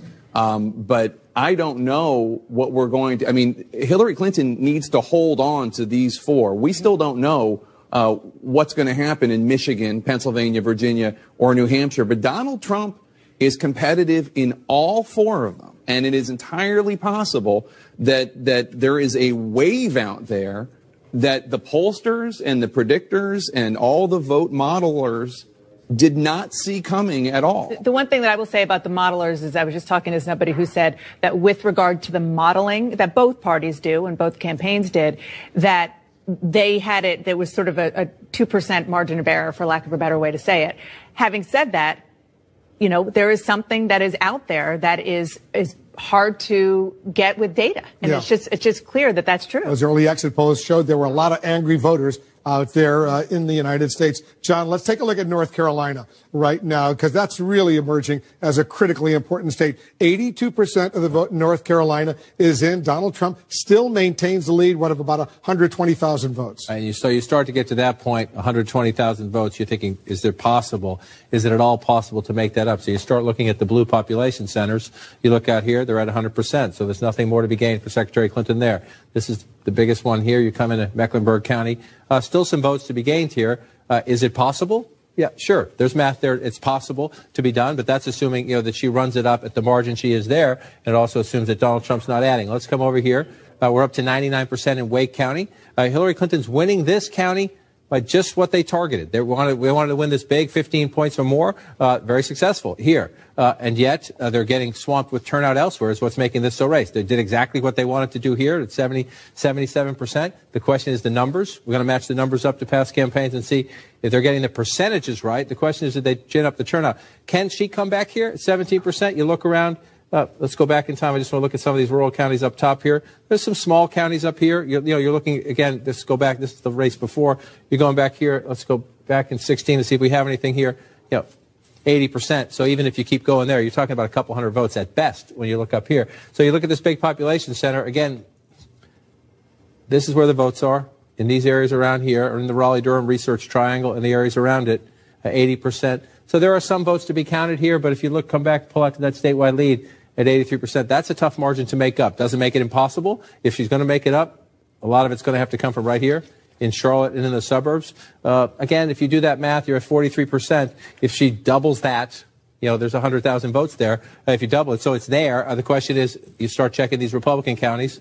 There's a couple hundred votes here for Donald Trump to make up, maybe 1,000. There's still some votes here for Donald Trump to make up here. And so we got a ways to go before you can get into the exact nature of it. But if you're in Trump campaign headquarters right now, you think it might get closer because your votes are in here and your votes are in here. And that's what happens in the war room. They start calling around to all these counties, who's left out, what's left out in here. They're looking, they're asking here, how are they close to Charlotte, or are they more up here where the Republicans run a little better? That's what they do in the war rooms right now. And this is. Let's take a look at two states, Michigan and Wisconsin. These are states that Hillary Clinton obviously has to win. Michigan first. Donald Trump is ahead right now in both of those states. And as you look at the map, before I go into the numbers, these are the two states, if the map stays like we see it right now, if Donald Trump holds on to Florida, if Donald Trump holds on to North Carolina, then these are the states that will decide the next president of the United States. That's a big if. That's a big if. But let's just go through.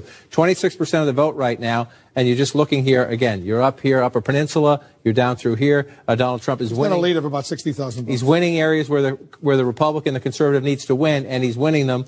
Just want to go back again. These are tiny places, so you think that's not a big deal. That does matter in a close race. 59%, 70%. So in these small rural counties, Donald Trump is running up numbers, and you think, oh, it's 200 votes. Oh, it's 300 votes. Well, guess what? If it's 200, 300, 1,000, 800, you start racking that up. That's what you need to offset the Democratic leads down in these places. 63% of the vote in Oakland County, so more votes for Democrat and much more population, as you see. But let's go back in time and take a look. 51, 54. So she's underperforming President Obama a little bit here in the Detroit suburbs. Just want to come back to Wayne County. She's stretched out a little bit. The last time that was 2 or 4 points. She's now in a 10-point lead range there. Only 50%. This is the key. This is the key. This is the key, and this is why, again, at Trump headquarters, they're looking at Michigan. They're thinking 16. That's a magical number to add to Trump's math if they can get those 16 electoral votes. But let's take some time. Let's wait. Wayne County is notoriously slow in reporting its votes. We've been up. We'll be here for a while. Let's just put it that way. We're 27% statewide, but she needs a big number out of Wayne County to make that up. Mathematically possible? Absolutely. But again, in the Clinton war room, trust me, they are frantically calling not only into Wayne County, but they're calling in down here too, as you get at 66, only at 5%. Again, smaller county, less population, but if the margin stays like that, and it's early, so you're not sure the margin's going to hold like that, but if it stays like that, the math is still possible. In a very tense Clinton war room right now, they're looking at Michigan and they're saying the math is possible. So let's go next door. We're at 33%. Wisconsin. This one's getting interesting in the sense that this is a Republican area usually up here. Let's come over to Eau Claire. He's 51,000 votes ahead in Wisconsin right now, a state that usually goes Democratic. And so here's a big area where President Obama ran it up 56-43, and we have absolutely nothing. So you start to look again are there votes out here for Hillary Clinton to make this up? Janesville, which is home to the House Speaker, at least at the moment, Paul Ryan, 51-42 or 52-43, if you want to round those up. Again, you go back in time, that's a problem. That's a problem. When you're in a state like this and you're underperforming, where the last Democrat who won it, that's an issue. So if you're underperforming here, the question is, are you overperforming anywhere else? Because Trump tends to be running well where he needs to do and very well in other places. Let's just look at a place like Oshkosh, 3% of the state population, Winnebago County, 51-42. He flipped this county at the moment. That's what you're looking for. You're looking for a big population center that has flipped. And so you go back here and you look here, 66% of the vote as well. So 3% of the state population, you say no big deal. Guess what? In a battleground state, you flip a county like that, you're doing some math. And you start to do math like that, that's what puts you ahead. And so we're going to watch the vote centers. If you're the Democrats now, you're looking at Dane County, which is 9% of the state population. You've got a third of the vote counted. You better hope. You got almost 9% of the population of the state there. Yeah, so you have to hope that you've got more of that coming and that margin stays like that and you get more heavy vote as you come through. And you start looking through. This is it here. This is it. But she's, again, running up the percentages. We're only at 45%. Still a lot of votes left to be counted here. You presume most of them are going to go to Hillary Clinton. It just clicked up to 82%. So let's see what that did. We just jumped from 82% in Milwaukee County. So now we pull back out. It got her closer. She's now 48-47. So those votes come in. You see what happens. Big votes come in the Democratic area. It brings the votes up here. Let's just check back at Dane County, still at 32%. So as you watch these counties start making big jumps, it is possible. It is possible to come back. But I can tell you right now in the Clinton war room and in the Trump war room, this is where the urgent phone calls are going, into Michigan, into Wisconsin, because at the moment, again, let's just check one more second right here. North Carolina is holding. Florida is holding. Looks like Virginia is trending Clinton's way, Wolf. We're going to look across the Rust Belt here. Michigan, Wisconsin, some vote counting to do. John, stand by. We have two more projections right now. CNN now projects that Hillary Clinton will win the state of New Mexico with its 5 electoral votes. Hillary Clinton wins New Mexico. CNN also now projects that Donald Trump will win Missouri with its 10 electoral votes. Another important win for Donald Trump in Missouri. Let's take a look at the Electoral College map right now, where it stands, the all-important map, I should say. Donald Trump is still ahead. He has 149 electoral votes to Hillary Clinton's 109 electoral votes, 270 needed to win the White House. You see the blue states, Hillary Clinton states, the red states, Donald Trump states, all those yellow states. Too early to call. We have not been able to make a projection in those yellow states. Let's go back to John over at the Magic Wall. John, you're looking at the national vote right now, and Donald Trump is ahead, by 2 points? Looking at the national vote, we still got some ways to go, and we're still early in the count in a lot of these states out here. So I just want to go back to this again for people at home who are thinking, is this possible? Is this possible? This is where we have it right now. So actually, we've moved a couple of other states since you did that. This is the as we count map. I want to just go back to where we had this coming. Let's do New Mexico and Missouri first. Sure, you bet. Let's switch. We'll get there. Yeah, just highlight those. Okay. Yeah. So let's come out to New Mexico. Let's take a peek. Hillary Clinton running up 50 to 40 essentially at the moment.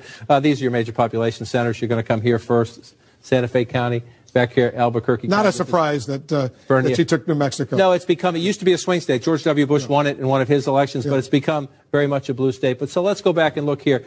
This is where we started the night right now here. And so what are we looking at, right?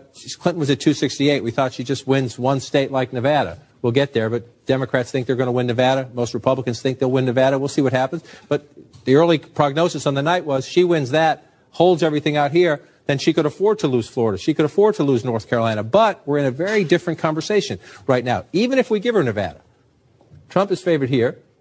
It's 11. It's 29. That's 15. Now we're in the ballpark. Now we're thinking, let's even leave New Hampshire out of it for a minute. New Hampshire's still in play. We're counting the votes there. But at 259, even if she wins Virginia, Michigan puts Donald Trump over the top. Let's say she comes back and holds on. The Wayne County vote comes in. Wisconsin would put him at 269. Then you've got a congressional district in Maine, or state of New Hampshire can put Donald Trump over the top. So we are having a conversation now that it was impossible to have 2 weeks ago. That was just improbable. You were not having a reality-based conversation trying to do this map a couple of weeks ago. The polling told you that was a fool's errand. It is not a fool's errand tonight as we watch these results. Does that mean this is going to happen? No, we don't know that. We're going to be counting votes for a long time. But it is now conceivable. And one other thing to watch, Democrats think that one's gone. We haven't counted many votes out here yet. There was a late push by Democrats. Is there anything we can do to turn that one around? Let's take a look at Iowa. We're beginning to get some votes in from Iowa right now. Some Democrats were thinking at the end, do we need to suddenly go back and try to turn something around? Are we going to be in a problem? And it's blue at the moment, but we're only at 13% of the vote. And the votes that are in Iowa City and Des Moines, those are big Democratic areas. So she's up 59, 60 to 35, up to 13% right now.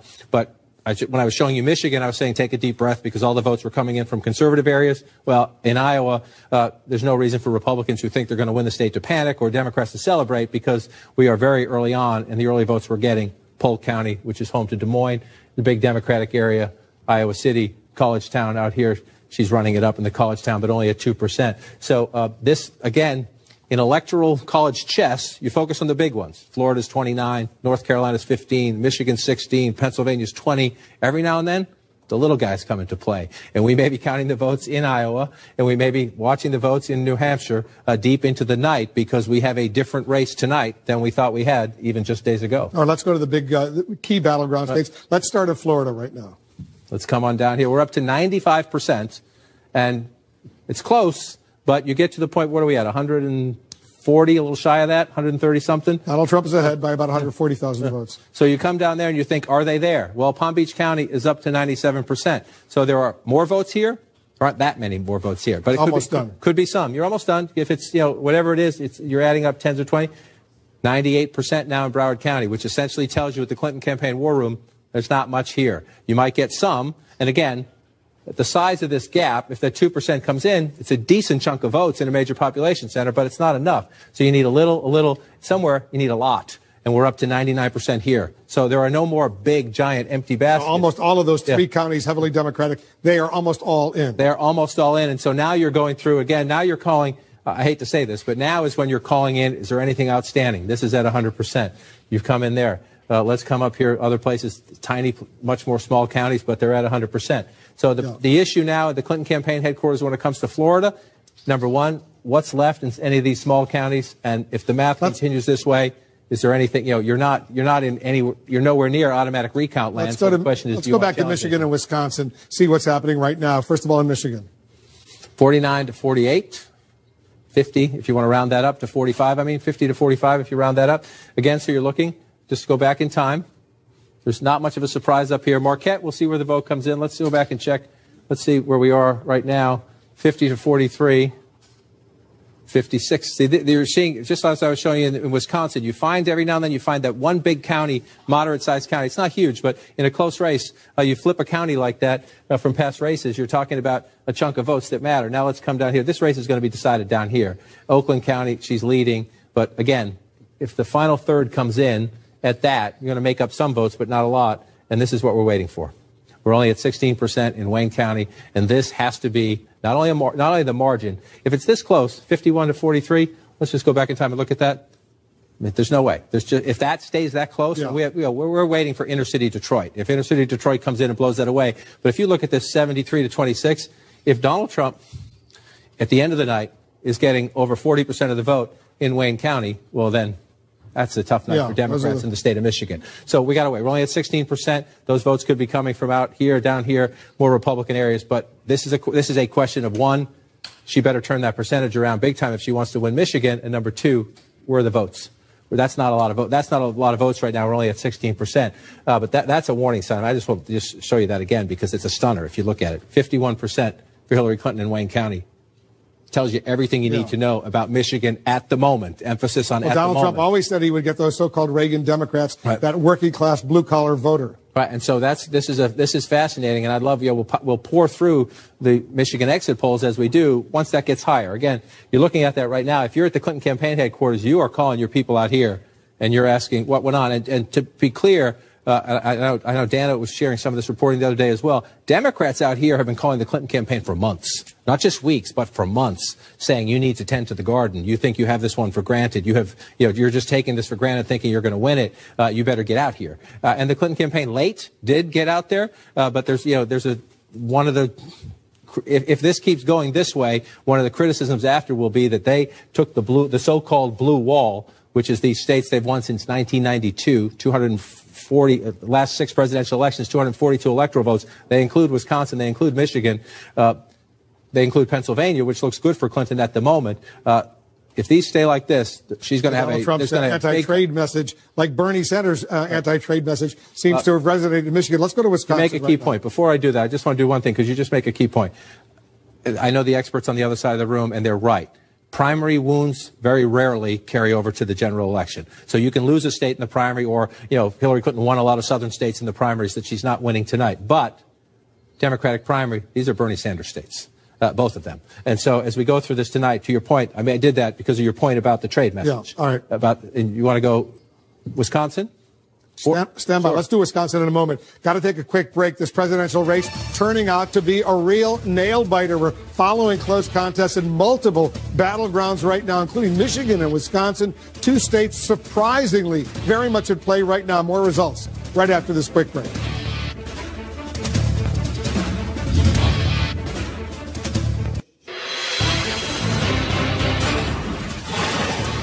We have a major projection right now. Donald Trump will take Ohio. CNN projects Donald Trump will win Ohio with its 18 electoral votes. A relief for Donald Trump. No Republican has ever won the White House without Ohio. He has won Ohio with its 18 electoral votes. Let's take a look at the Electoral College map to see where it stands now. Big win for Donald Trump in the state of Ohio. Right now, he is ahead of Hillary Clinton. He has 167 electoral votes compared to Hillary Clinton's 109 electoral votes. You need 270 to win the White House. Donald Trump is ahead of Hillary Clinton right now. Jake and Dana. Jake, this is a big win. He needed Ohio. He got Ohio. Iowa and Ohio always looked like the first states of the Obama states that Donald Trump would be able to pick off. But I didn't know, based on polling and based on how Democrats talked about Ohio and how Hillary Clinton campaigned there. Remember, it was just a few nights ago she was there with Beyonce and Jay-Z campaigning. I didn't know it was going to be so early that we're going to be able to call Ohio for Donald Trump. I always thought it was going to fall into his side of the aisle. It is remarkable what we're seeing here, not just Ohio, but all over the country. In Philadelphia, I was just looking, the returns coming in. Hillary Clinton with 81% of the vote in Philadelphia as of right now. That is not really all that good for Philadelphia. She should be doing much, much better in the city of Philadelphia. The margins where she really needs to be driving up the vote for a very strong Democratic performance in those counties, she's not getting that. Dana, a lot of stunned Democrats out there right now. That's right. And let's just focus on Ohio for a second, what you just projected for Donald Trump as a bellwether. We've all talked about the fact that no Republican has won the White House without winning Ohio.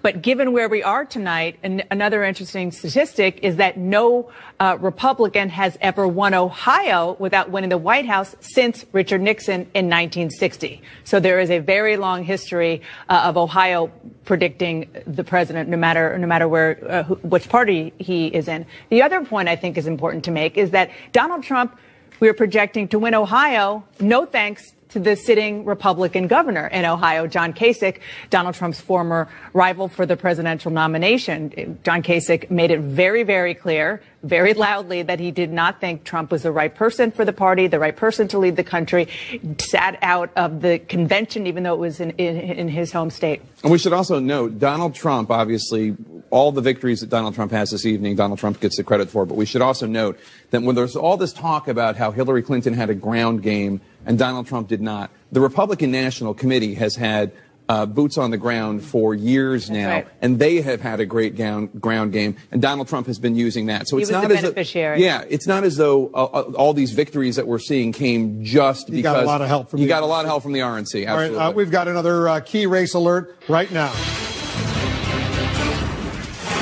Well, let's update all the votes where they stand right now. We'll start in Michigan. Almost a third of the vote is in Michigan. Donald Trump has a 35,000-plus vote lead over Hillary Clinton. 16% of the vote is now in the state of Michigan. Donald Trump ahead there. In Wisconsin, 42% of the vote is in. He's ahead narrowly, 28,000 votes over Hillary Clinton. 10 electoral votes at stake in Wisconsin. In Florida, 95% of the vote is in. Donald Trump has an impressive lead. In Florida, 135,000 plus vote lead over Hillary Clinton. 29 electoral votes are at stake in Florida. In Arizona, more than half of the vote is in. Trump has a lead. More than 33,000 vote lead over Hillary Clinton. 11 electoral votes at stake in the state of Arizona. Let's continue. Let's go to North Carolina right now. Donald Trump, he has an impressive lead there with 84% of the vote in. More than 143,000, almost 144,000 vote lead over Hillary Clinton. 15 electoral votes in North Carolina. Almost half of the vote is in Georgia. Very impressive lead for Donald Trump. 347,000 vote lead over Hillary Clinton. He's doing well, very well in Georgia with its 16 electoral votes. In New Hampshire, almost half of the vote is in. Trump is ahead there as well. More than 10,000 vote lead over Hillary Clinton. 4 electoral votes in New Hampshire. Every electoral vote is critically important. In Virginia, 87% of the vote is in. Hillary Clinton has a lead, 55,000 plus vote lead over Donald Trump. She's certainly relieved at this stage. 87% of the vote is in Virginia. 13 electoral votes at stake there. We've got some more results coming in from Colorado. First, 65% of the vote is in. Hillary Clinton has a 92,000 vote lead over Donald Trump in Colorado with its 9 electoral votes. In Iowa, 19% of the vote is now in. Hillary Clinton has a pretty good lead, 54,000 plus vote lead over Donald Trump in Iowa. And in Pennsylvania, more than half of the vote is in. She's got an impressive lead there of more than 167,000 votes in Pennsylvania. So she's doing well, relatively speaking, in Pennsylvania, Iowa, and Colorado. Let's take a look at the Electoral College map to see where things stand. Donald Trump is ahead. He right now, we've projected, he has 167 electoral votes compared to Hillary Clinton's 109 electoral votes. 270 needed to win the White House. Trump ahead right now. Let's go over to John King. You're studying a lot of these battleground states so closely. Let's start in Wisconsin. You start in Wisconsin right now. It's gotten a little tighter, but 48 to 46. You could round that up to 49 if you want. So you're looking and you're counting the math here. Number one, just in a few places you're looking, you come down to Milwaukee. This is a danger sign for the Clinton campaign in the sense that 17% of the state population, the Democratic base center, and they're up to 82% of the vote. So more votes to be counted. Most of them, we see 65-30. Most of them, we presume, will go to Secretary Clinton. It is the big population center, but you're getting close. You're getting close to the end there. So you start to look out here. Out here, you see the Eau Claire area here, only 1% of the vote. This is critical. It's tiny, 1.7% of the population, but you're starting to go back. You're looking for where are places. The President Obama ran up healthy margins where you know there are Democratic votes. Doesn't mean she gets them, but they exist. The question is, does she? We're waiting for the votes to be counted here as you start to go through. Otherwise, you look at this. I just want you to just look at this map for a minute. This is where we are now. Focus on where the red is. Now, when you go back 4 years, you see a lot. See this blue? President Obama winning in this part of the state right here. And you come back in here. See all this red? So you're looking at places like, you start Winnebago County, 50% for Donald Trump. You move over here.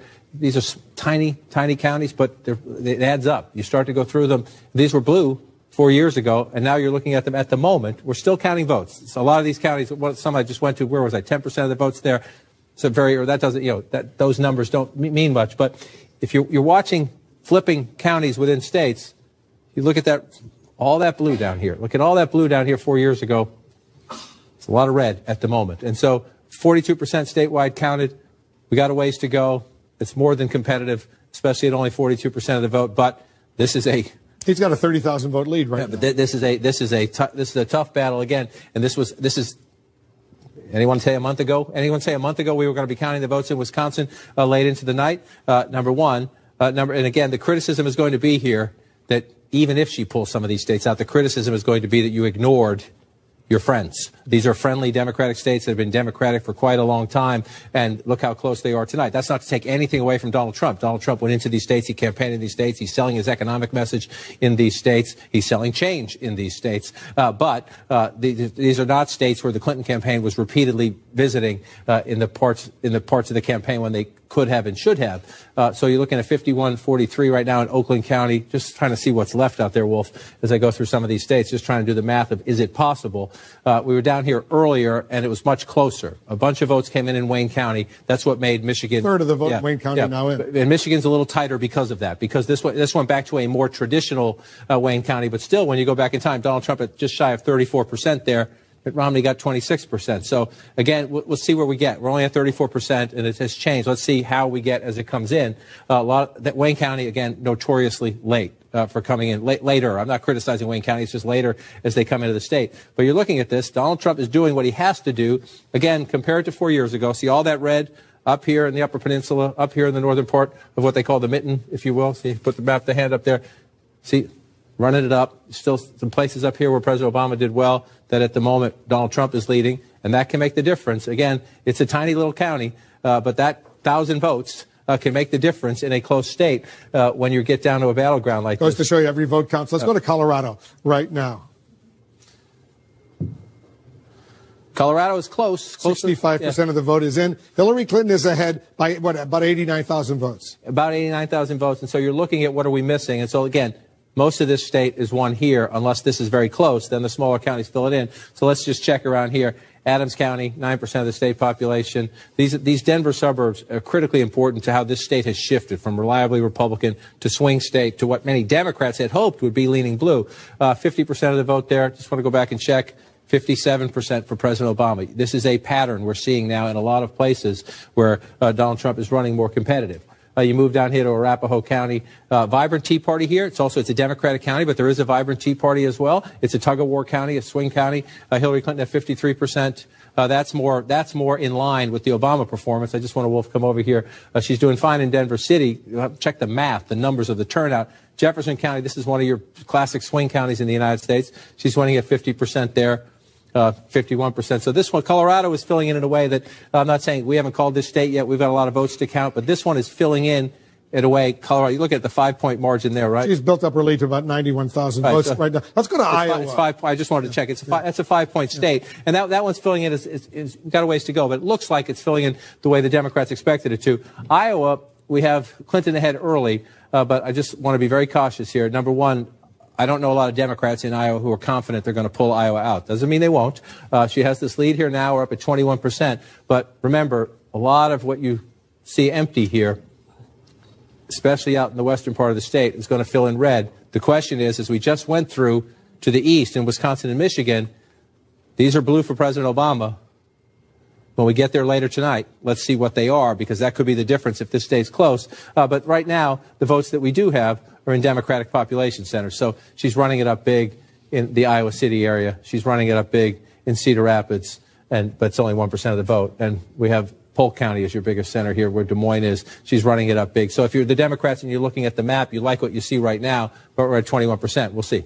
She's up by more than 50,000 votes right now. This could be when you pull out and look at this. If you're looking at this, number one, if Donald Trump holds this and this, she can't afford to lose both of those. If she gets one of those back, then we could be in a game of chess. To 270. What's her path to 270? Well, her path to 270 was this. Let me switch maps here for you. This is where we started the night, but these were all lean. These were all lean Democratic. At the moment, Pennsylvania looks solid. We're still counting the votes. Change the states to reflect where the vote is now. But right now, Donald Trump leads here. Donald Trump leads here. We're not ready to. This one's still early, but Donald Trump leads. So let's just put it in the current state of play. Okay, Donald Trump leads here. Oops, sorry. And Donald Trump leads here. So we were talking all in the last couple of weeks that Donald Trump had such a narrow path, like drawing to an inside straight flush. Take away Iowa. Tables have flipped. Take away Iowa right now. Hillary Clinton slightly ahead. And Arizona, give them Arizona. We'll make it a toss-up. If you give Trump this one, I think most people expect she'll get this one based on early voting. But even then, we took Iowa away, if Donald Trump holds these, and this gives her Virginia, this scenario gives her Virginia, which we're not done yet, but she has pulled ahead there in Virginia. But if Donald Trump holds Florida, where he leads, holds North Carolina, where he leads, we've called Ohio. And so this comes down, again, the Trump campaign said from day one, we are going to prove you all wrong, and we're going to win with a Rust Belt strategy. Early on, their anchor was Pennsylvania. That's the irony of this, in the sense that Pennsylvania at the moment, again, we haven't called it yet, Wolf, but Pennsylvania at the moment, Clinton has the healthy lead. Michigan and Wisconsin are the flashing red alerts at the Clinton War Room right now. John, we have another major projection right now.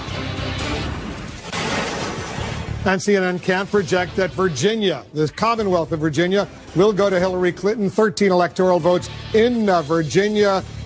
An important win for Hillary Clinton in the state of Virginia, a state that President Barack Obama carried twice. She is ahead in Virginia. She will carry Virginia. Let's take a look at where the Electoral College map stands right now with her win in Virginia. Donald Trump is still ahead. He has 167 electoral votes compared to Hillary Clinton's 122 electoral votes, 270 needed to win the White House. You see the red states, the states that have gone for Donald Trump, the blue states that have gone for Hillary Clinton, the yellow states. No projection, too early to call. We have another key race alert right now. As John King said, it comes down to Michigan and Wisconsin. Let's take a look at Michigan first. 37% of the vote is in. Donald Trump still maintains a lead of almost 74,000 votes over Hillary Clinton, 49.5% to 45.5%, 16 electoral votes at stake in Michigan. In Wisconsin, almost half of the vote is in. Donald Trump is ahead there as well. He's ahead by almost 27,000 votes over Hillary Clinton, 48.3% to 46.5%, 10 electoral votes. 10 electoral votes in Wisconsin at stake. Let's go over to Jake. Jake, this is a moment that the markets are watching very closely right now, because few people thought Donald Trump would be doing as well at this stage as he's doing. The markets don't like instability, and they also are unsure of what Donald Trump is going to do when it comes to trade. And we mentioned earlier that the Dow futures were down 500. Now they're down more than 600. But we should really just take a moment here and look at this.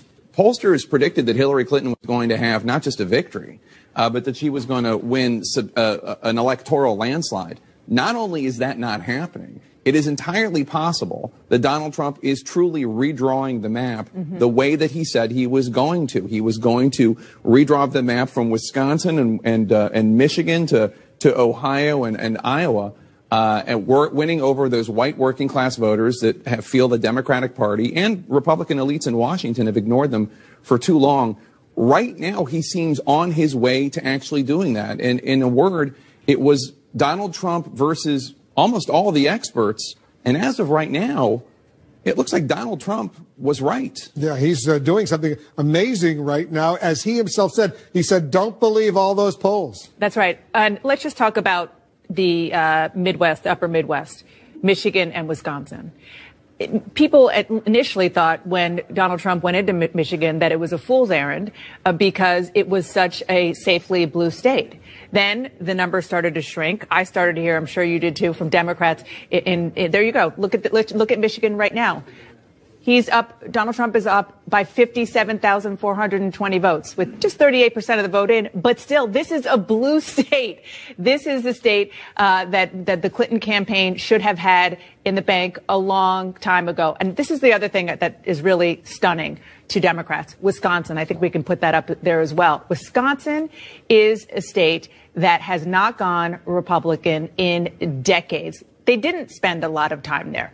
Donald Trump did do some trips there, canceled one that he was supposed to do last week, but he did certainly more than Republicans thought that he should have. People thought he was, frankly, bananas to go to Wisconsin as much as he did. Clearly, he wasn't. They knew that there was something possible to take there. He also has been traveling with the Republican National Committee chair, a Wisconsin native who also knows the state. But these are part of the Democrats' reliably blue states. And Donald Trump, as you said so well, is re-scrambling the map clearly with disaffected voters who are so done with Washington, and people likely, we'll see when we get the exit polls, who really haven't been out for any candidate, much less a Republican, in years. We've talked about this for the whole year. Donald Trump having one core message, which is Washington is not working for you. It's a cesspool. It's not protecting your jobs. It's not protecting you from terrorists. It's not protecting you when it comes to illegal immigration. It's not keeping the border safe. Now, there's a whole bunch of other stuff that's been wrapped around that core message. But apparently, to millions and millions of Americans, that message was more important than all the other stuff wrapped around it, even when that other stuff was perceived to be very offensive to millions of other Americans. He clearly has energized a lot of voters out there that may not have necessarily have voted, but he got to them and he energized them. John, you're taking a much closer look at Michigan. Let's take a look at Michigan right now. Taking a closer look at it and emailing people in both campaigns and people I know in these states who aren't affiliated, at least directly. They're not on the payrolls of any of these campaigns. The Democrats are obviously supporting Clinton. Most of the Republicans are backing Trump, although some of them are actually pretty agnostic about Trump when you think about it. So can she come back in Michigan is the question, right? We're at 38%. 49 to 46, you're looking at that 20 plus 40, so about 60,000 votes, just shy of 60,000 votes there. If you're looking, can she come back in Michigan? The answer is yes, she can. Not that she will. The answer is yes, she can. You look at all this red and you think that's nuts. How is that possible? I just want to show you a couple things. Number one, you come down here, 3% of the state population. We're at 63% of the vote. So there's more votes to come here. This is the smaller basket of potential Democratic votes, but there are some votes here. The Clinton War Room says they're confident the rest of this is overwhelmingly Democratic. We'll see if they're right. You come down here.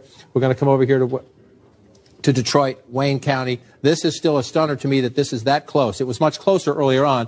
You're looking at 61 to 35 there. You go back here, 73-26. That's where this has to end up for Hillary Clinton to win the state of Michigan. Can it? What the Clinton War Room says, and I just checked with a labor activist I know out here just to be sure that we're not getting spun too much, and he said he generally agrees that most of this vote is from the outer parts of Wayne County. You're in the more suburban parts out of way, and that we have not gotten the large pocket of votes that we will get from Detroit. So everyone says that's the case. If that's the case, there's a lot of math to be done when these votes come in, if they turned out. If. It's a big if. So when you start doing the math, is it possible? We're only at 40% of the state vote, 39% statewide. And she is down, she just pulled a little bit closer there. Is that what? About 60,000 votes. 60,000 votes. So are there 60,000 votes in Detroit alone? Are there 60,000 votes in Detroit alone? Of course there are. And so we have a ways to go. It is stunning that we're having this conversation based on how we thought this campaign was going to go. And it could be equally stunning if you're sitting in the Trump campaign or the Clinton campaign headquarters. You're looking at these two long, deep blue states, red right now. It is possible they could both turn as we count the votes. Remember what happened in Virginia. Donald Trump led it all night long. He led, and then the Democratic areas came in and it flipped. Is that possible in these states? Yes, it is. Guess what? That will decide the presidency, whether that happens or not. Because if you look at the way this map is filling in right now, yes, Florida is very close, but Trump's lead is pretty healthy. You go down here and look at it. In Florida, the way 130,000. Right, the way we've gotten used to Florida, the closest state in 2012, 50-49, when you're looking at 2 points, or that's a little less than 2 points, I guess, but that's normal for Florida, and most people on the ground here, they're checking everywhere. Trust me, they're checking everywhere. But even Republicans who don't like Trump in Florida think he's got this one. We'll see how it goes as we go forward. Let's check on North Carolina. That's a 3+ point lead there, 4-point lead. It's 4-point lead. We're at 90%. So you're starting to look, where are these votes? That's not good news for the Clinton campaign. When you look at North Carolina, 100% is in here. 77% here, but it's a much smaller piece of the population. But there are some Democratic votes still out there. Let's come over here. There are Democratic votes out here. If they're in here, the central city part where you're predominantly, she's winning this by a lopsided margin anyway. There are parts of this county where she's probably winning at 70% plus. If they're out there, is it possible? So that's a lot of math to make up. If you look at the margin so far at 87%, her margin is 130,000 votes. You're not going to get, you only got 13% to go. So you're not going to get that many there. So you're looking at this and you're thinking, again, we're not ready to call this state by any means. We're going to be counting for a long time. But if you're the Trump campaign headquarters, you're thinking, we think we got Florida. We think we got North Carolina. We know we have Ohio. This is what you're going to look at right here. If Clinton can turn them back, and I'm going to keep checking to see if the vote count goes up to 44% in Michigan, you still see this lead. We're going to wait for this a while. And again, we could be counting votes in California, Wolf, when this comes in. This is how it goes sometimes. We're going to wait on this. We're only at 39%, but 39% is significant. In Wayne County. Yeah, in the sense that, are they here? If they're in here, 18% of the state. 18% of the state. That's what I'm saying. So if the votes that we have from here out here, it's less Democratic. I don't want to call it Republican. It's less Democratic. But you see this here. So we're going to wait on this. And again, the Clinton campaign says they're not panicking. Trust me, they're concerned. They say they're not panicking because they're told that's where the votes are. I checked in with a labor activist who says they're generally right, although he's a little skeptical. There are enough of them. We'll see how that plays out. I just want to peek at this, and then I want to go up. Wolf will come back to me in a second. We got to go to you for projection. We have another major projection right now. CNN can now project that the state of Colorado will go to Hillary Clinton with its 9 electoral votes. Hillary Clinton wins Colorado. She's ahead in the popular vote right now. You see 67% of the vote in. She's winning by more than 86,000 votes. 9 electoral votes in Colorado. Another important win for Hillary Clinton. She needs all of these wins right now. Let's take a look at the electoral college map. Donald Trump has 167 electoral votes compared to Hillary Clinton's 131 electoral votes. Remember, you need 270 to win the White House. I keep saying that, but that's the magic number, 270. Another important win for Hillary Clinton in Colorado. Let's go back to John and talk about New Hampshire right now. More than half of the vote, John, in New Hampshire is now in. 54% of the vote in. You see Donald Trump with this lead, 3-point lead, just switched up 54. We're still at 3, just a little slight change in the math there. So what's that, 11,000 votes right in that ballpark there?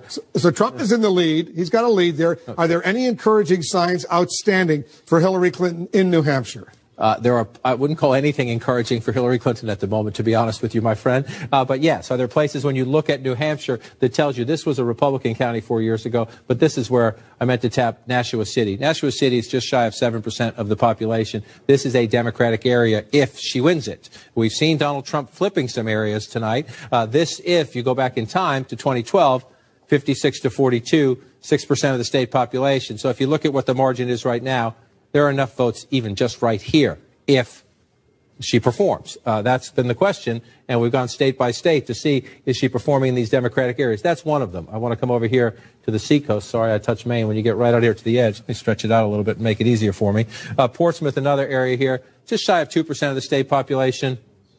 An overwhelmingly Democratic area. We have no votes counted here yet. So let me just keep it on 2016 so I don't make a mistake. And so you come back. Are there places? Yes. Our friend Mr. Tapper can tell us about Hanover, New Hampshire. There's a famous university there. Just 1% of the state population, overwhelmingly Democratic area. So we got a lot of counting to do still in the state of New Hampshire. But at 50, we're at 54% of the count. It's a 3-point race right now. The challenge is quite simple. In these Democratic areas,